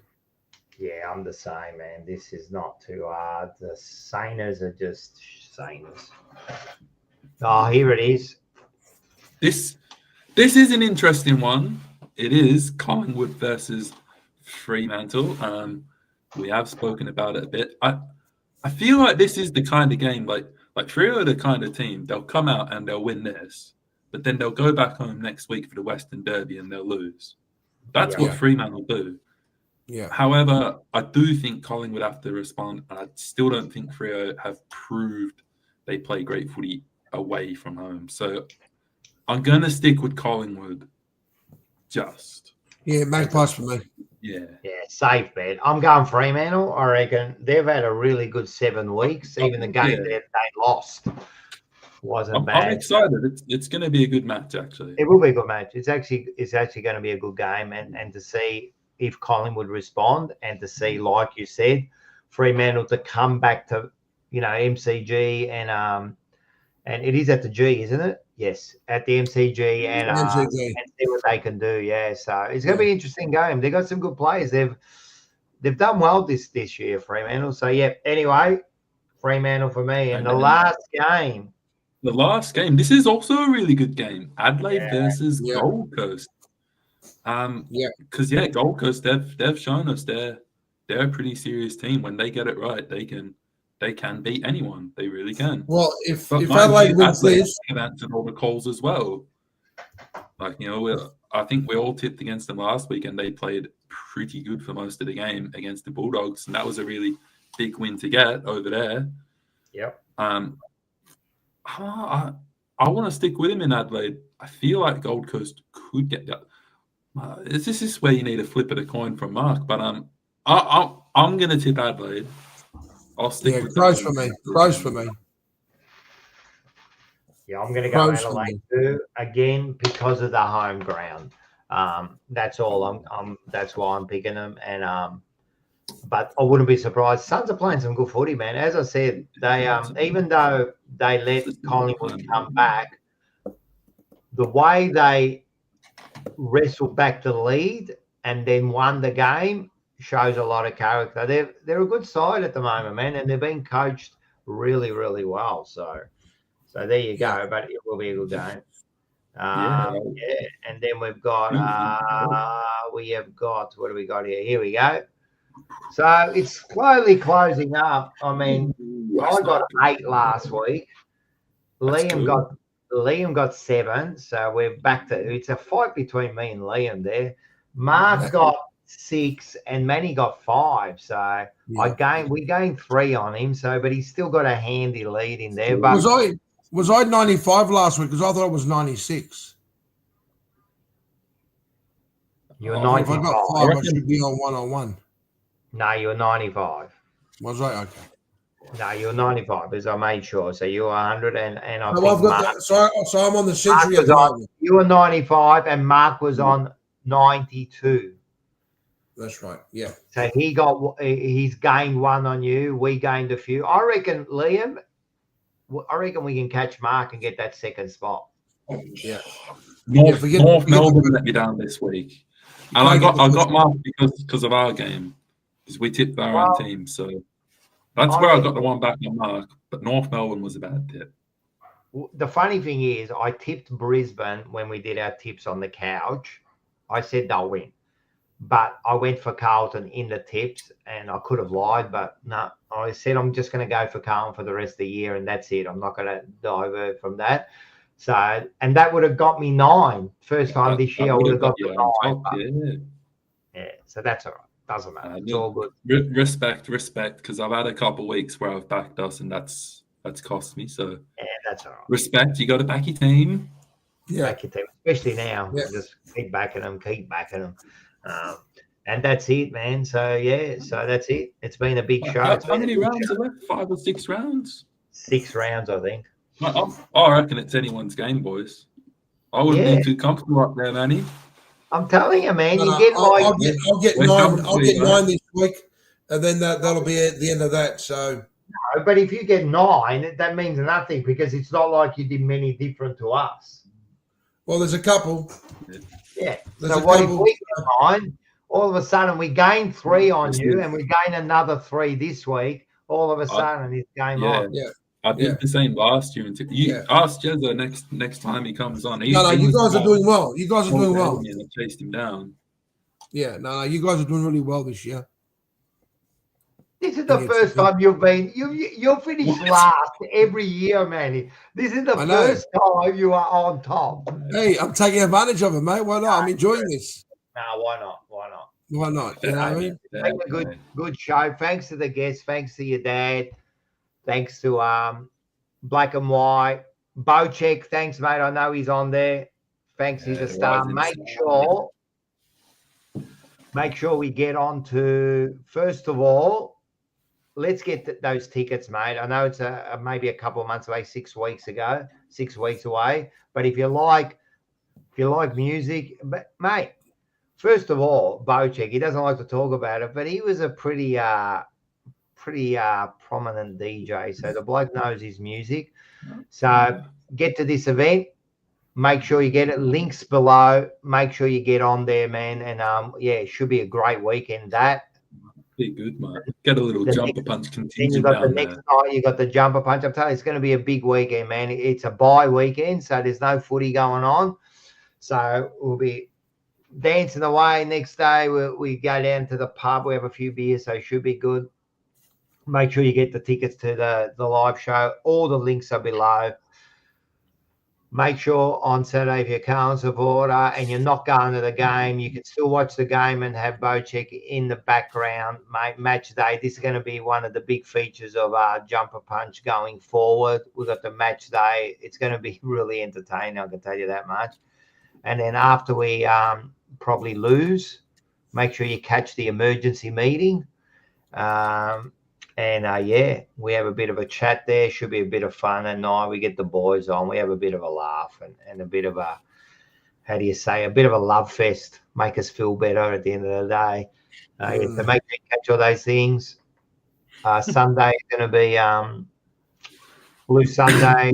The Tuesday, same shit. We're always here. I watched a bit of Blue Sunday. Watched our mate Seba on there. He's doing well. Yeah, he was good, wasn't he? He was good. And hey, we have to say thanks to Liam. He actually jumped on the emergency meeting. Well done. I did, yeah. Unfortunately, the internet kind of sort of. Yeah, you cut out, but you got on. You asked some good questions and that. It was good to get your and you gave us a few digs, which was very, very funny. Break it up, instead of you all having a bit of a sook and stuff. Nah, it was good, man. We appreciate it, man. He jumped on. I was thinking about jumping on, but then I thought you might start abusing me with all your Carlton mates about the bloke who threatened Voss, and then I thought, you know what, I'm just not going to be. Come on, man. You know I'm not like that. Yeah, that's right. That's right. I'm glad you thought about it, because you would have got pumped that night if you would come on. So, no, it should be good. Speaking of pump, and this is an old one, but a good one there, Rocco. Did I tell you the one about Margaret Thatcher? I think you have, but say it again. Well, somebody said to me, tell us the Margaret Thatcher one. And I actually bumped into this person on the train going down to Frankston. So anyway, Margaret Thatcher. For those who don't know, Margaret Thatcher, she was the Prime Minister of England. So anyway, Margaret Thatcher rings up the ambulance is rocked up to her house. She's in the ambulance, and it's got skin off her elbows and skin off her knees. And anyway, so the ambulance said to her, Margaret, what happened? And she said, I decided to do it doggy style on the garage floor. And the ambulance officer said, well, Margaret, why didn't you just lie flat on your back? It probably would have been easier. She said, I just couldn't stand the dog's breath.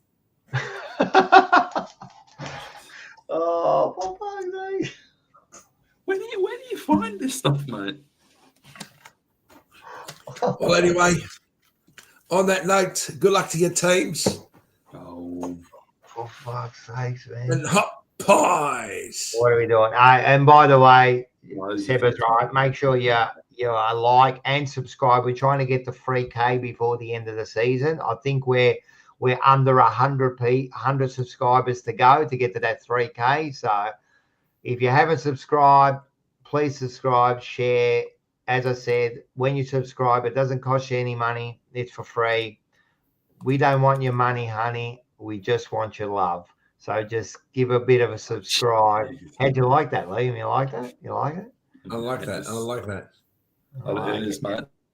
Yeah, and so make sure. And thanks everyone for joining in the chat. It's been a great night. Make sure we see you at the footy. We see you on all the shows. And thank you very much for everyone coming. And go the mighty fucking Blues. Up the yellow and black.